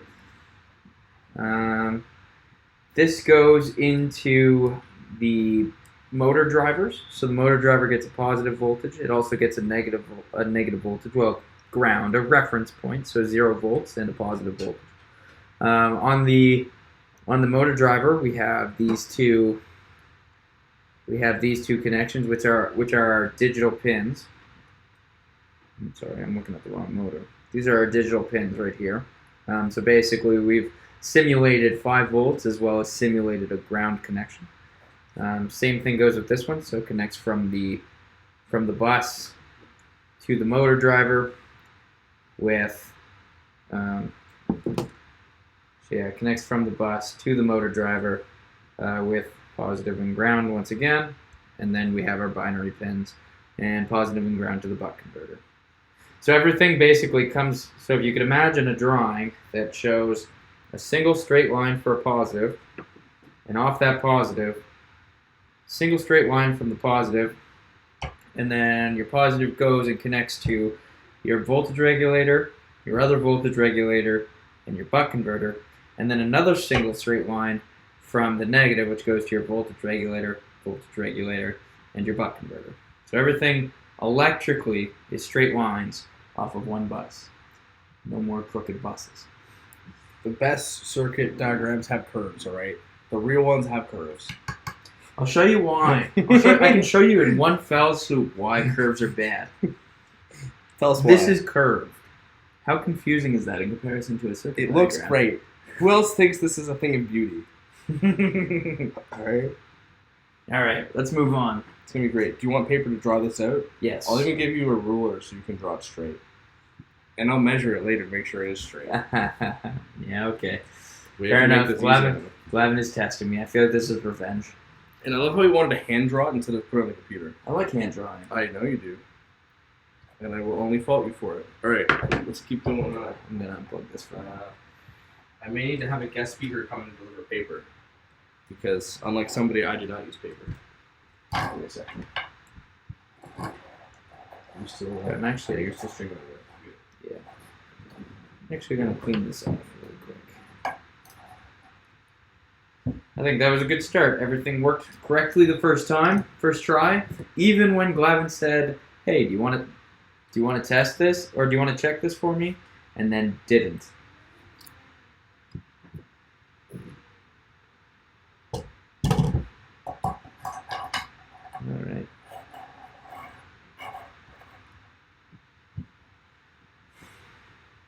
So basically, other than the Raspberry Pi, this is the entire circuit. Until we start incorporating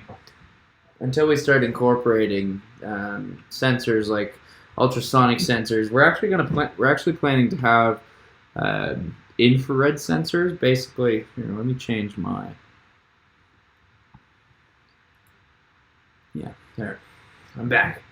So we're planning to have some infrared sensors come off the Raspberry Pi as well. Basically, it's an infrared receiving diode, and then we're going to place infrared LEDs across our apartments or across my apartment, and basically have the robot try and find them. I think it'll be a good opportunity to test out some machine learning algorithms and see if it can actually trace out a room and determine where and where not to go. Thank you, sir. Nice ruler, too. I'm working on it, okay? I don't need a ruler. I believe you. Actually, that looks better on white paper. Maybe we should make this white next time. Alright, I like it. Write that down. Write that down. Write that down. Okay, so while you're working over there, yeah, let's do that together. Do you want me to pull up this schematics and help it off? Oh, sure. Oh, I don't need that. He's so good. I thought you meant for them. Yeah, I don't have a mode that can show it at the same time. No, that's okay. Alright.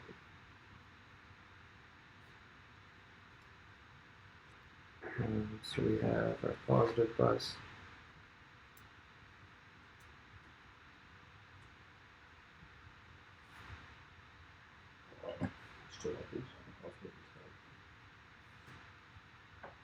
Yeah, that's fine.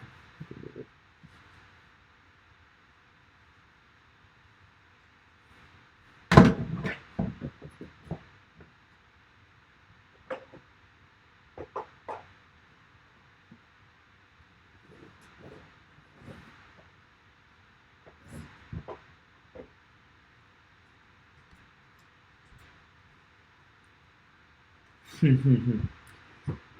Yeah, we definitely appreciate the interaction.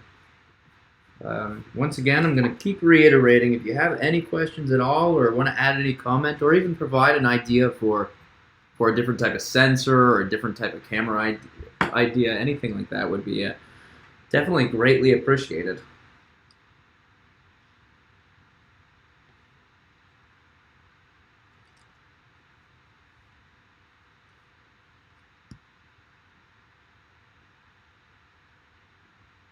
Yeah, I should have drawn this bigger.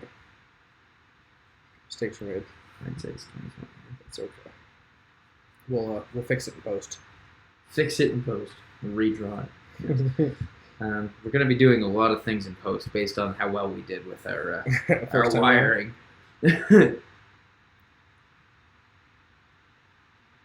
Do you want me to show off this for a little bit? Yeah. Okay. Let me just make sure everything's working.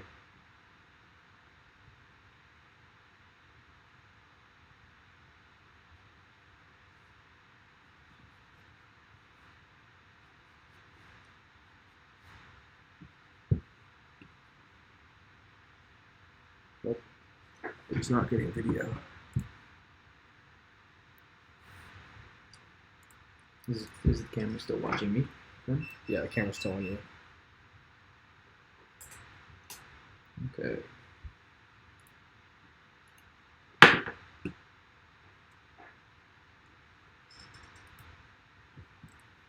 Alright, if you want some a little bit of time, I can switch over to doing it's connected.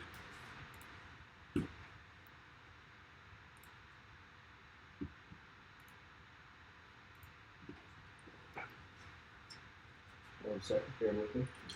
It's disconnected.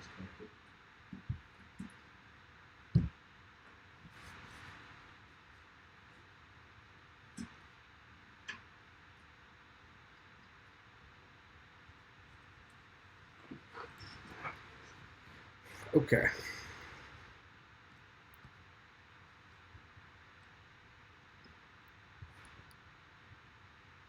All right, so we have some ideas here. Smell-o-vision. Actually, there is a new sensor in development that does provide the ability to programmatically determine sound, smell. So you can actually say, hey, what smell is this? And it's going to say, it's a Lucas. Or it's a food or something like this.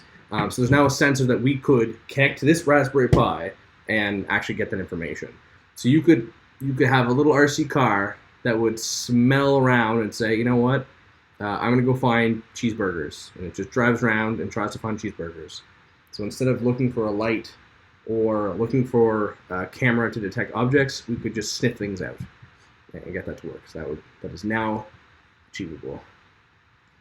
All right, so while Lucas is doing that, I'm going to take a moment and show you guys something. Hopefully this works. Okay. So this is something called Blina. Hopefully I'm pronouncing it correctly. And it is a really awesome tool for deploying fleets of devices with your applications. So in our case, we have a device. It's a Raspberry Pi. And we have an application, and this is actually a demo. It's called Blina Cam, and it's designed to connect with the Raspberry Pi camera, all the software that it needs, and then stream it online. So let's just see if it works. Hopefully it does, or not. This is going to be very problematic if it doesn't work.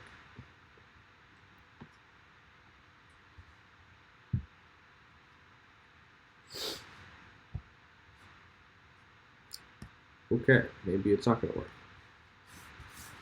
So this circuit is this. All right, well, that's unfortunate.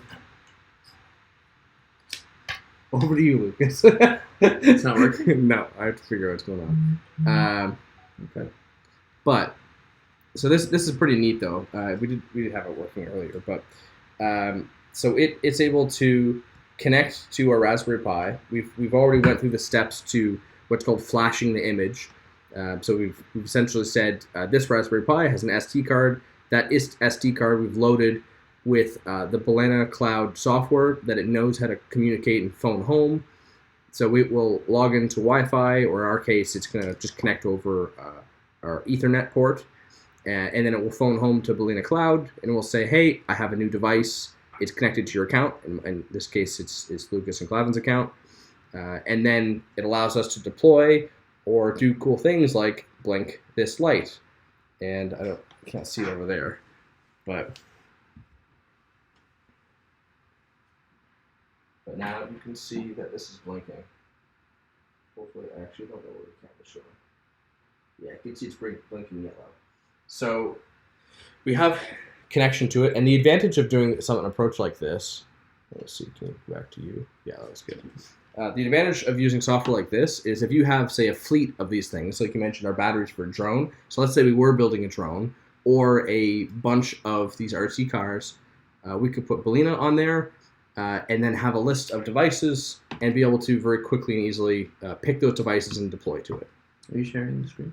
Yeah, I'm currently sharing the screen. Oh, cool. Yeah. Cool, I was hoping for that. I would pay top dollar. For a car that could smell out things, yeah. That would actually be very cool. I definitely want that sensor. I thought about using that sensor for something in the kitchen. Like, it's one thing to say, but we know what smells good. But I would love for a machine to know our tastes. So we know right now you could teach a machine to predict anything with machine learning. You could say, hey, I want to know maybe my style of art or something. So you can give it a bunch of art you like, a bunch of art you don't like, and say, go figure out what makes them different, what I actually like. And then it could then run on its own and try to hunt out and find art you like. And if you extrapolate this, you could say, don't give me images like art, give me smell-o-vision, give me that input, and then do the same kind of training. And then you can put it in the kitchen and say, I like this meal. And this thing's going to say, all right, you like this meal, how much? And eventually you could actually learn to predict this. And that's something I'd like to have is you could essentially teach it to be a personalized chef that would know if it's too bitter, too spicy, too any of this. And now you could do it programmatically. And then you could get cloud data and get similar interests from other people and determine things that you would like from other people's similar interests. If you like Indian food, for example, and they like Indian food, and they like one piece of Indian food that you've never tried before, you could get a recommendation like that. Like Netflix recommendations, but for food.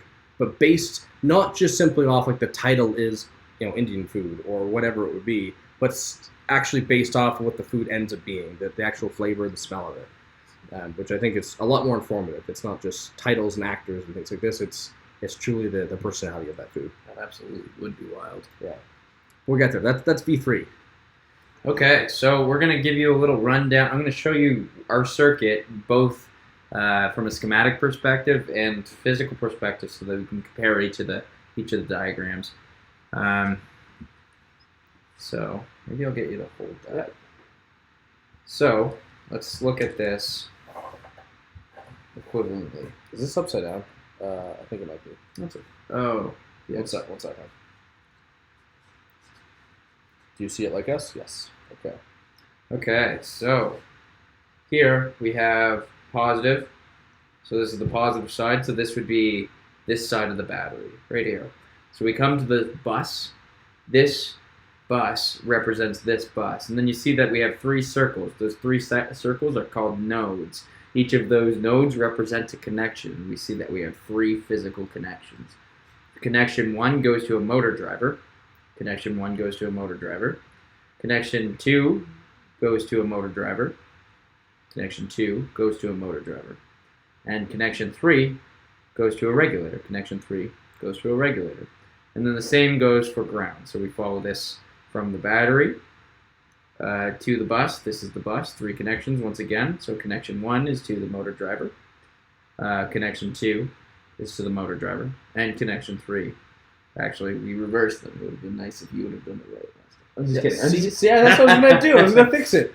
All right. And connection 3 goes to the regulator similarly. And then we also have these additional wires, these 4 additional wires here, and these 2 additional wires here. And those are represented by I call them in this. Here I say the simulated control bits. So we have our 5-volt our 5-volt simulated control bit right here, and we have our 0-volt simulated control bit. And on this, we see 5-volt simulated control bit, 0-volt, 0-volt. Write that correctly, because 0-volt simulated control bit, and those go into the motor driver. And again, 5-volt, 0-volt, 5-volt, 0-volt. And lastly, the connection to the Raspberry Pi would be from the USB to the Raspberry Pi, which we don't have connected right now. But diagrammatically, we see 5 volts and 0 volts going to the Raspberry Pi out of the voltage regulator. So this is our diagrammatic representation of what we built here, and in my opinion, it's quite a bit cleaner. It's quite a bit easier to read, and it'd be very easy to build this circuit based on this diagram in the future for somebody else to try and recreate what we've done. It's not as curvy as some of you may like, but it's pretty good. So these little humps here, they represent basically a non-connection. If I drew it straight through, it'd be difficult to tell. You don't necessarily have to show it as long as you show that each connection is a circle, but you need one or the other to truly differentiate between the two. So anyway, that's our circuit diagram. Yeah, that's what we did so far. Damn. Peanut butter and jam.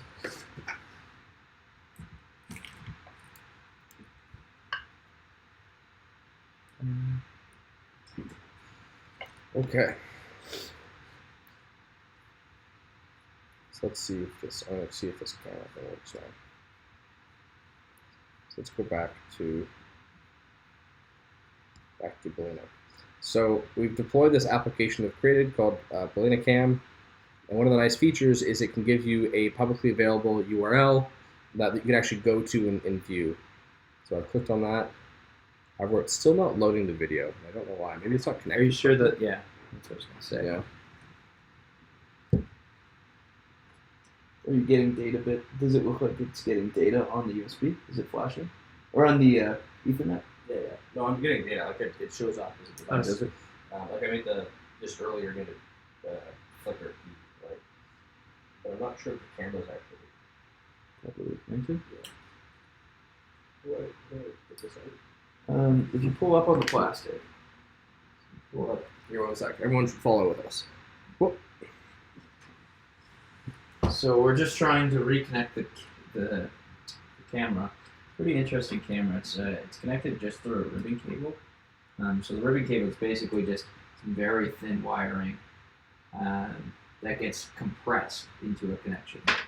So if I slide this in and then push this little piece of plastic in, it'll just compress the conductors or the wires or the conductive tape, ribbon tape against these pins inside there, and that makes your physical connection. Last time, was the camera lighting up or did you force the camera to light up? I wasn't there. When you said I'm lighting it up, this lit up too. Oh, did it? No. I only did that one. I'm gonna try lighting it I'll up. try the again. light again. Yeah.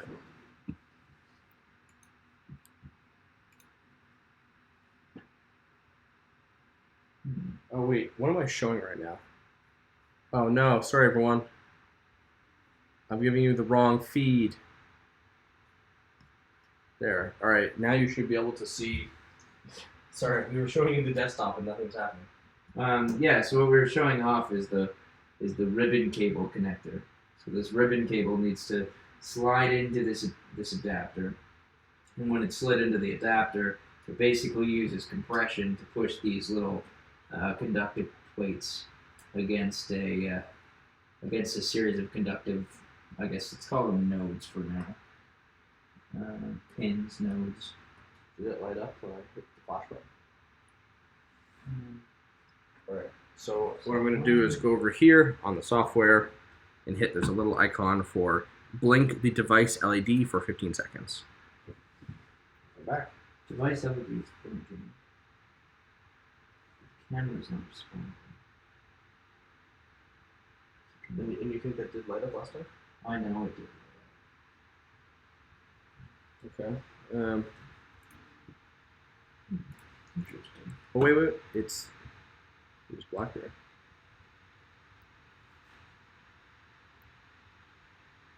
Unless somehow I saw the red light through there. Essentially. Let's see if It might blink when this thing works. This is phone.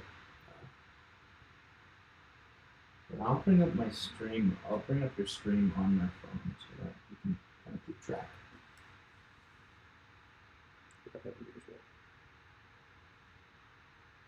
Do you have it in the app?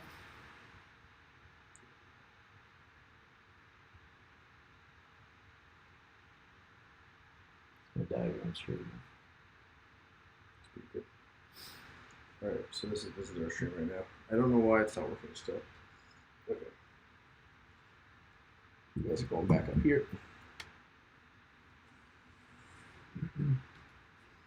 That's unfortunate.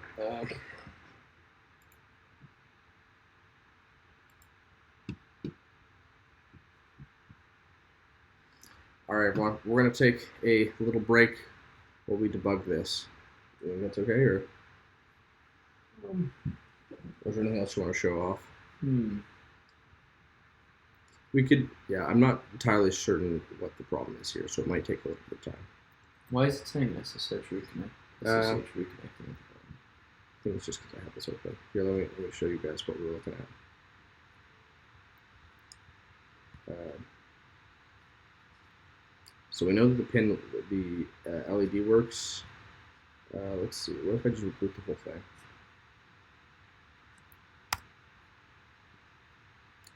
All right.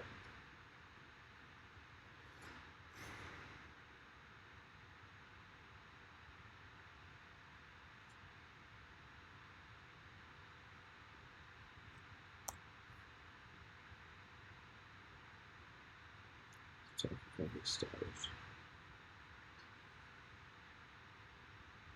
I might just unplug it and plug it back in. Sure. That'll fix All right. everything, obviously. Yeah. All right. So we've tested the connector.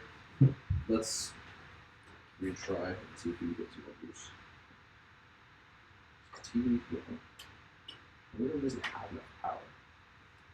That's a very good possibility. It's a very strong possibility.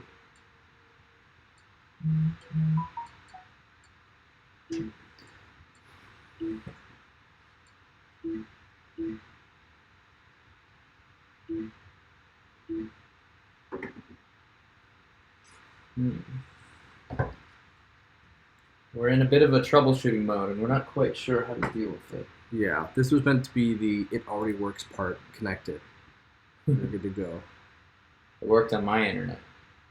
It's a good internet. What's this guy? Not your Okay, so it is restarting. heartbeat. So the cool thing about Blina's is so we can just plug it in. It's going to connect to the internet and gives us status updates. So now it's appearing online. We get things like logs. There is an issue, but I saw this last time we had this tested, and it was fine. Okay. We'll try this again. Problem is this code wasn't written by us. This is just a test to see how the camera works. So if it doesn't work, it's going to take a little more time to debug.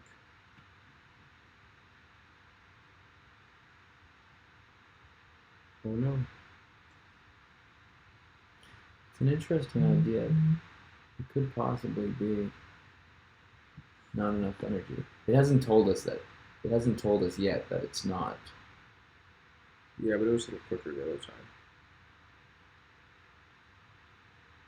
So it definitely connects to the internet. It's powered on.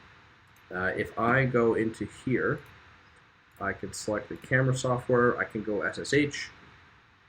Spawning shell. Nacho Kitty says, sure. Always somebody else's fault. Those guys. And we can see this code. We can communicate with it.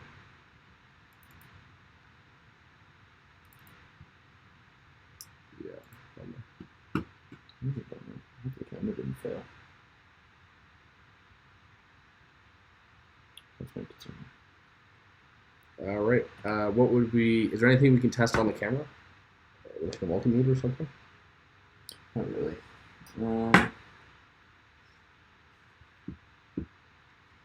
Do we think that there's not enough power coming out of the USB? Actually, is that USB only a 0.5 volt or 0.5 amp USB? Because if so, then that's exactly what the problem is. And it probably is, just a 0.5.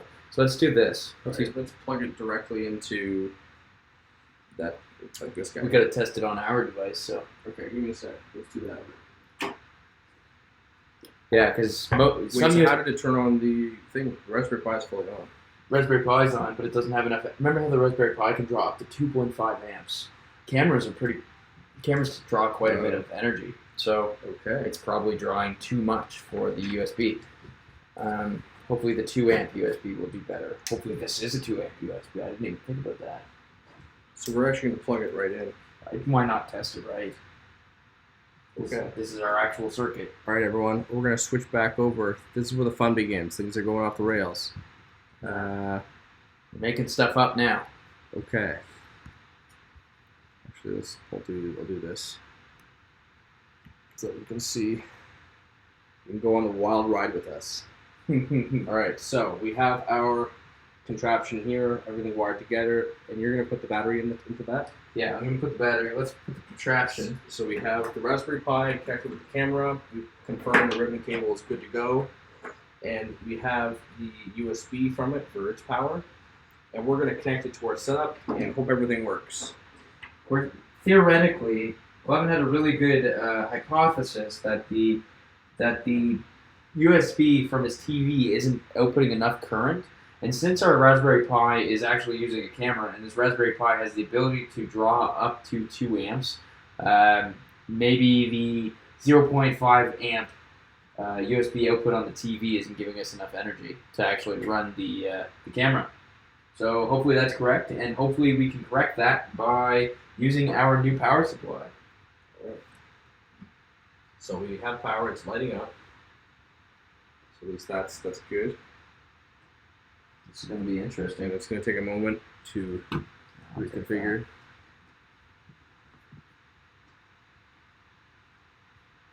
Okay, so it's disconnected. It's exciting times. It's disconnected. Yeah, it's because they're powered off. And so Blina sees that it's disconnected and it's booting out.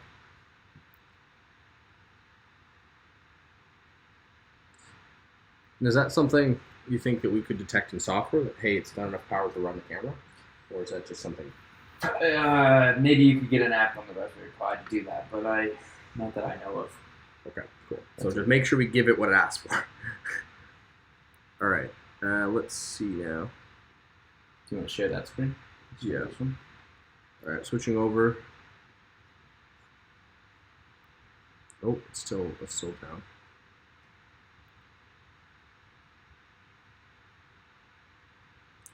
Okay, so we have this. So we're connecting.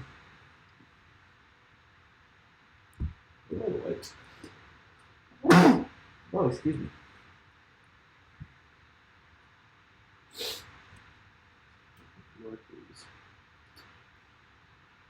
I'm so sad. I am so sad. I'm disappointed because I'm afraid that the camera's not working. I'm afraid that it's a bigger problem than just a little software issue, especially because it was working yesterday, and I don't really see a reason for it not to be working today.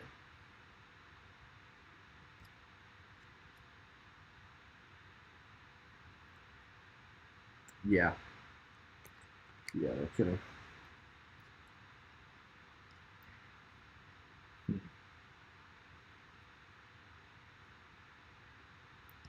I wonder if it's just taking a long time. Maybe. The computer is doing one thing, but this isn't hosted on the computer. This is hosted on. Yeah. All right. So everyone else, if you want to hit, no, I'm kidding. I'll show you the. If we get it working, we can send it to you. But.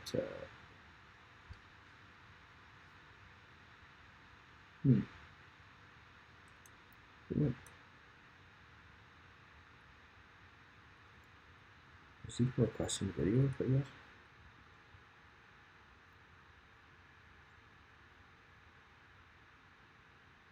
I'm going to be really disappointed with our next test. If we plug it directly into there, if that works, I'm going to be very disappointed. Like plug into this?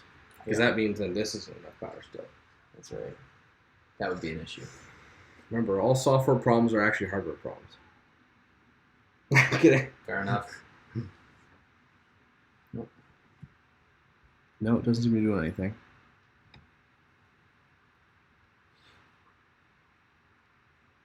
Okay, that's strange. All right, let's try that one last thing.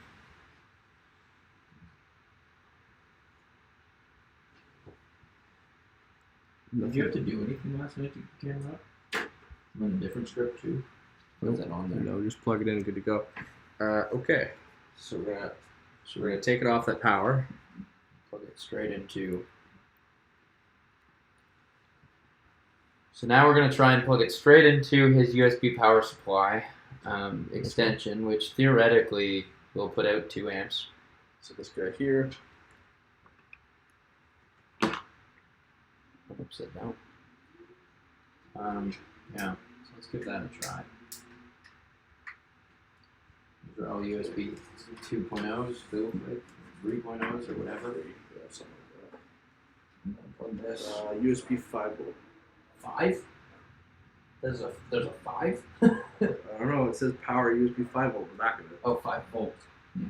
Oh, USB 5. No, 5 volt. Yeah. Mm-hmm. Okay. 5 volts. Sure.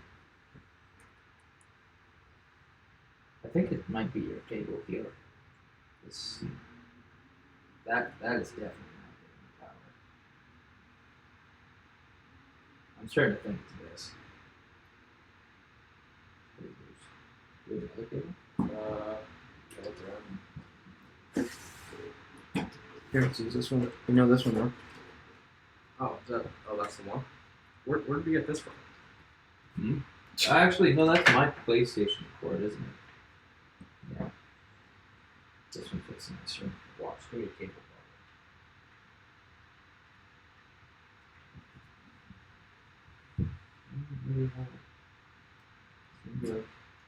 Is that not supplying the power now? It is getting power directly from the computer. Like this is one that's designed to be also plugged in. Oh. Can we plug it in? Because your computer probably only puts it 5 amps. And it's probably like, what the heck are you doing? Yeah, I'll do one better. Let's plug it right into the wall. All right, give me a sec. Okay. I'll find the wall out there. The little bricks that come with the phones, right? Those should get sufficient power. The actual wall output? Yeah, that should be good. If that one doesn't work, then we'll have to test offline and call that a stream. But we'll try one more thing. And then, oh, thanks, Nacho Kitty. Yeah, there's no point in getting worked up. We expect there to be issues. We went pretty much the whole night without a hiccup, so I think we're pretty happy. But yeah, I would suggest that we'll probably go for a maximum of 10 more minutes, and then we'll call the stream. What do you guys think so far? Whoever's still with us. Any comments? Any comments for improvement? I know we have a few little, switching between screens issues, and maybe not 100% set up, but that's also because we're not streaming with the intent of having the entire stream planned out. There's a lot of unforeseen circumstances when it comes to troubleshooting, problem solving, and just general engineering. Yeah, this is real. It's raw. Yeah, this is raw. Yeah, just wait until you see our YouTube. It's gonna be great. That's gonna be an issue. YouTube. So I need the. You can reuse that one now that we know that that's not the issue. Like this one. Okay. Do we know it's not the issue? No, but we know that both of them showed the issue, and I know that this is the one that I used yesterday. Oh, it is? Yeah.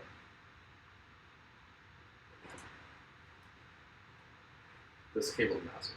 I'm going to actually... Something...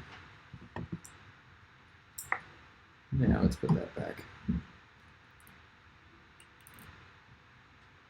Yeah, that sounds great. I know we had a few...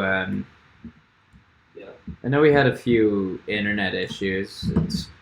Those are hard to correct on the fly. As long as it's solid red, right? It's okay. Solid red is good. Yeah, that looks like it's getting enough. Oh yeah, it does. It's getting juiced. So I'm gonna bring this camera over just to show you what we're seeing over here now. Now that we have some power.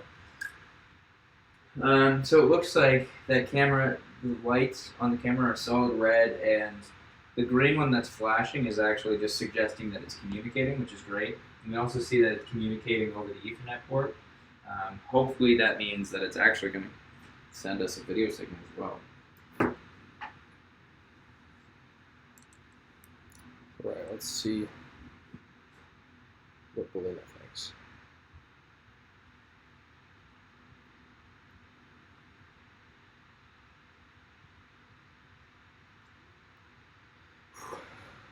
A little stressful. It's good. All right, working. Are you sharing your screen? Yeah, it's meant to be. I don't Blina Cam is not slow. Hello. We definitely have to be wired for next time. Okay. It says it's all good and connected. I think it's starting up. SSH is working. Spawning shell. Yep, good to go. LS. Alright. Fingers crossed, everyone. Moment of truth. I'm not sure what to think right now.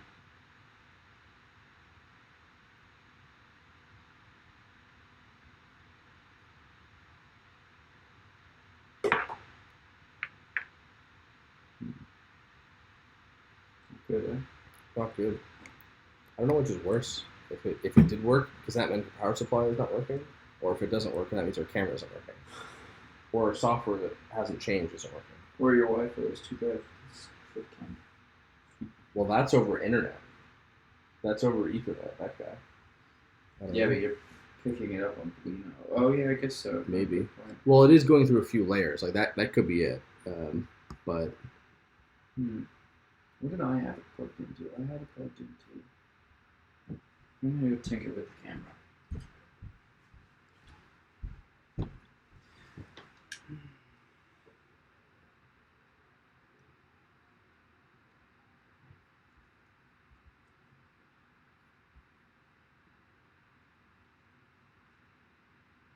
It's definitely physically connected. That's good.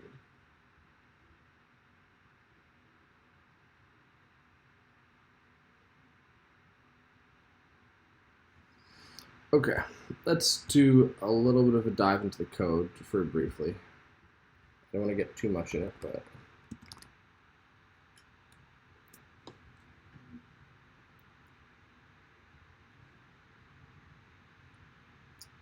So, their code is comprised of two parts. We have the server and the client. Okay, everyone can still see this? Yeah. It's going through an ogre or an onion.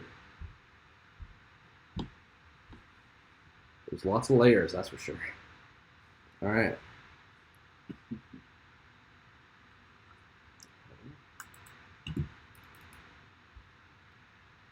Looks like my cursor's no longer working. That's it,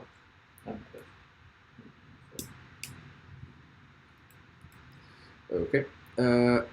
All right. So we have camera feed coming in. Failed to open default camera exiting. So we should see an error message in their code if it fails.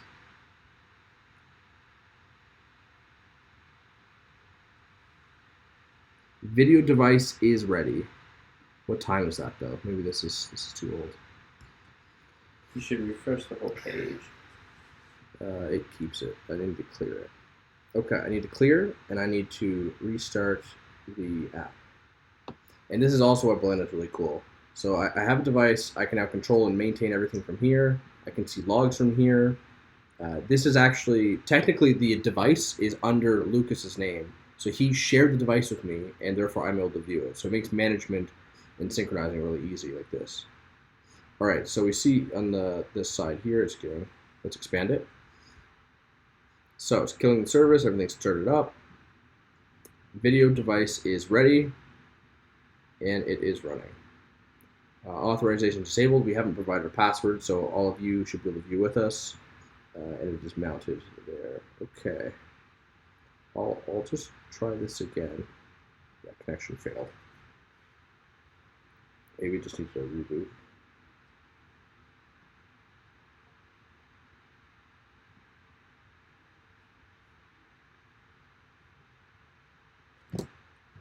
Maybe it is. Okay, I wonder if I send this to you, Lucas, if you want to try it on another device. Maybe it is my laptop's getting hit too hard. So, device is ready. Somewhere in here.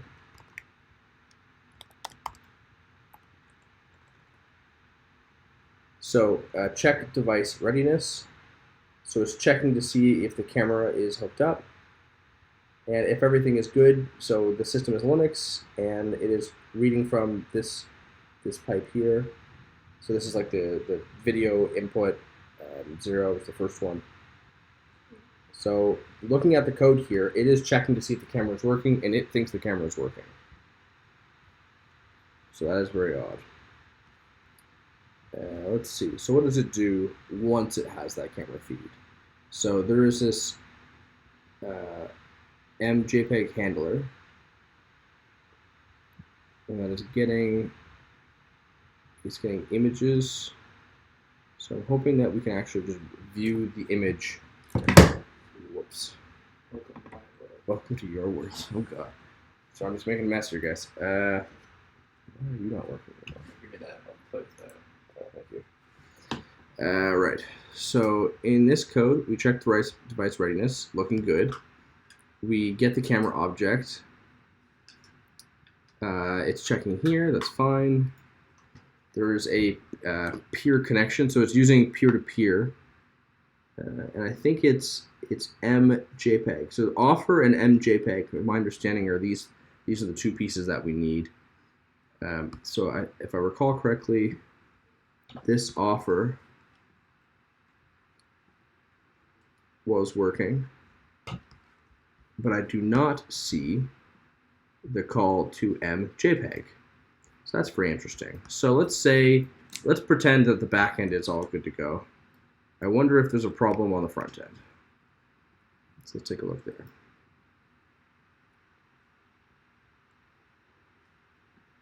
So we start with index. So that's the default page that's being viewed. And it has quite a lot here. I'm going to glance over this right now because that's for another call. So double tap to view.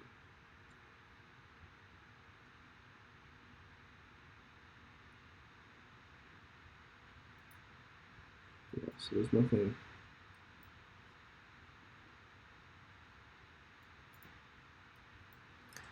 Maybe that's a good time. Maybe that's the software telling us to stop.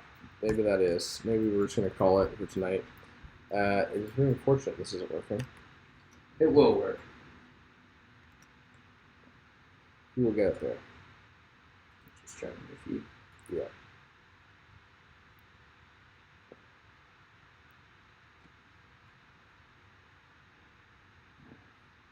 Let's go back to the full camera. Say our goodbyes. Yeah. All right. Well, it's worth a shot. We shall debug. But I think it's getting pretty late, so let's head on over.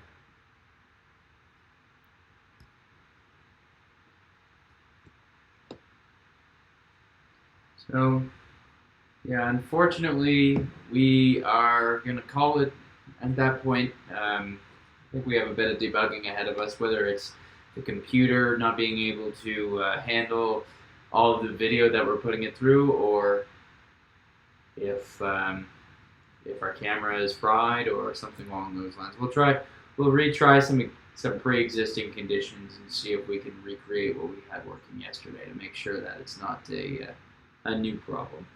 But nonetheless, yeah, like I say, I think that's a good time for us to call it. If you have any questions, maybe let's give you a 30-second window to ask a question or two, and then we'll call the stream, and we'll basically chat until you guys don't want to chat anymore. But nonetheless, we're pretty much done with the engineering for tonight, and on to the next one. Hopefully, next stream will include the car itself. Yeah.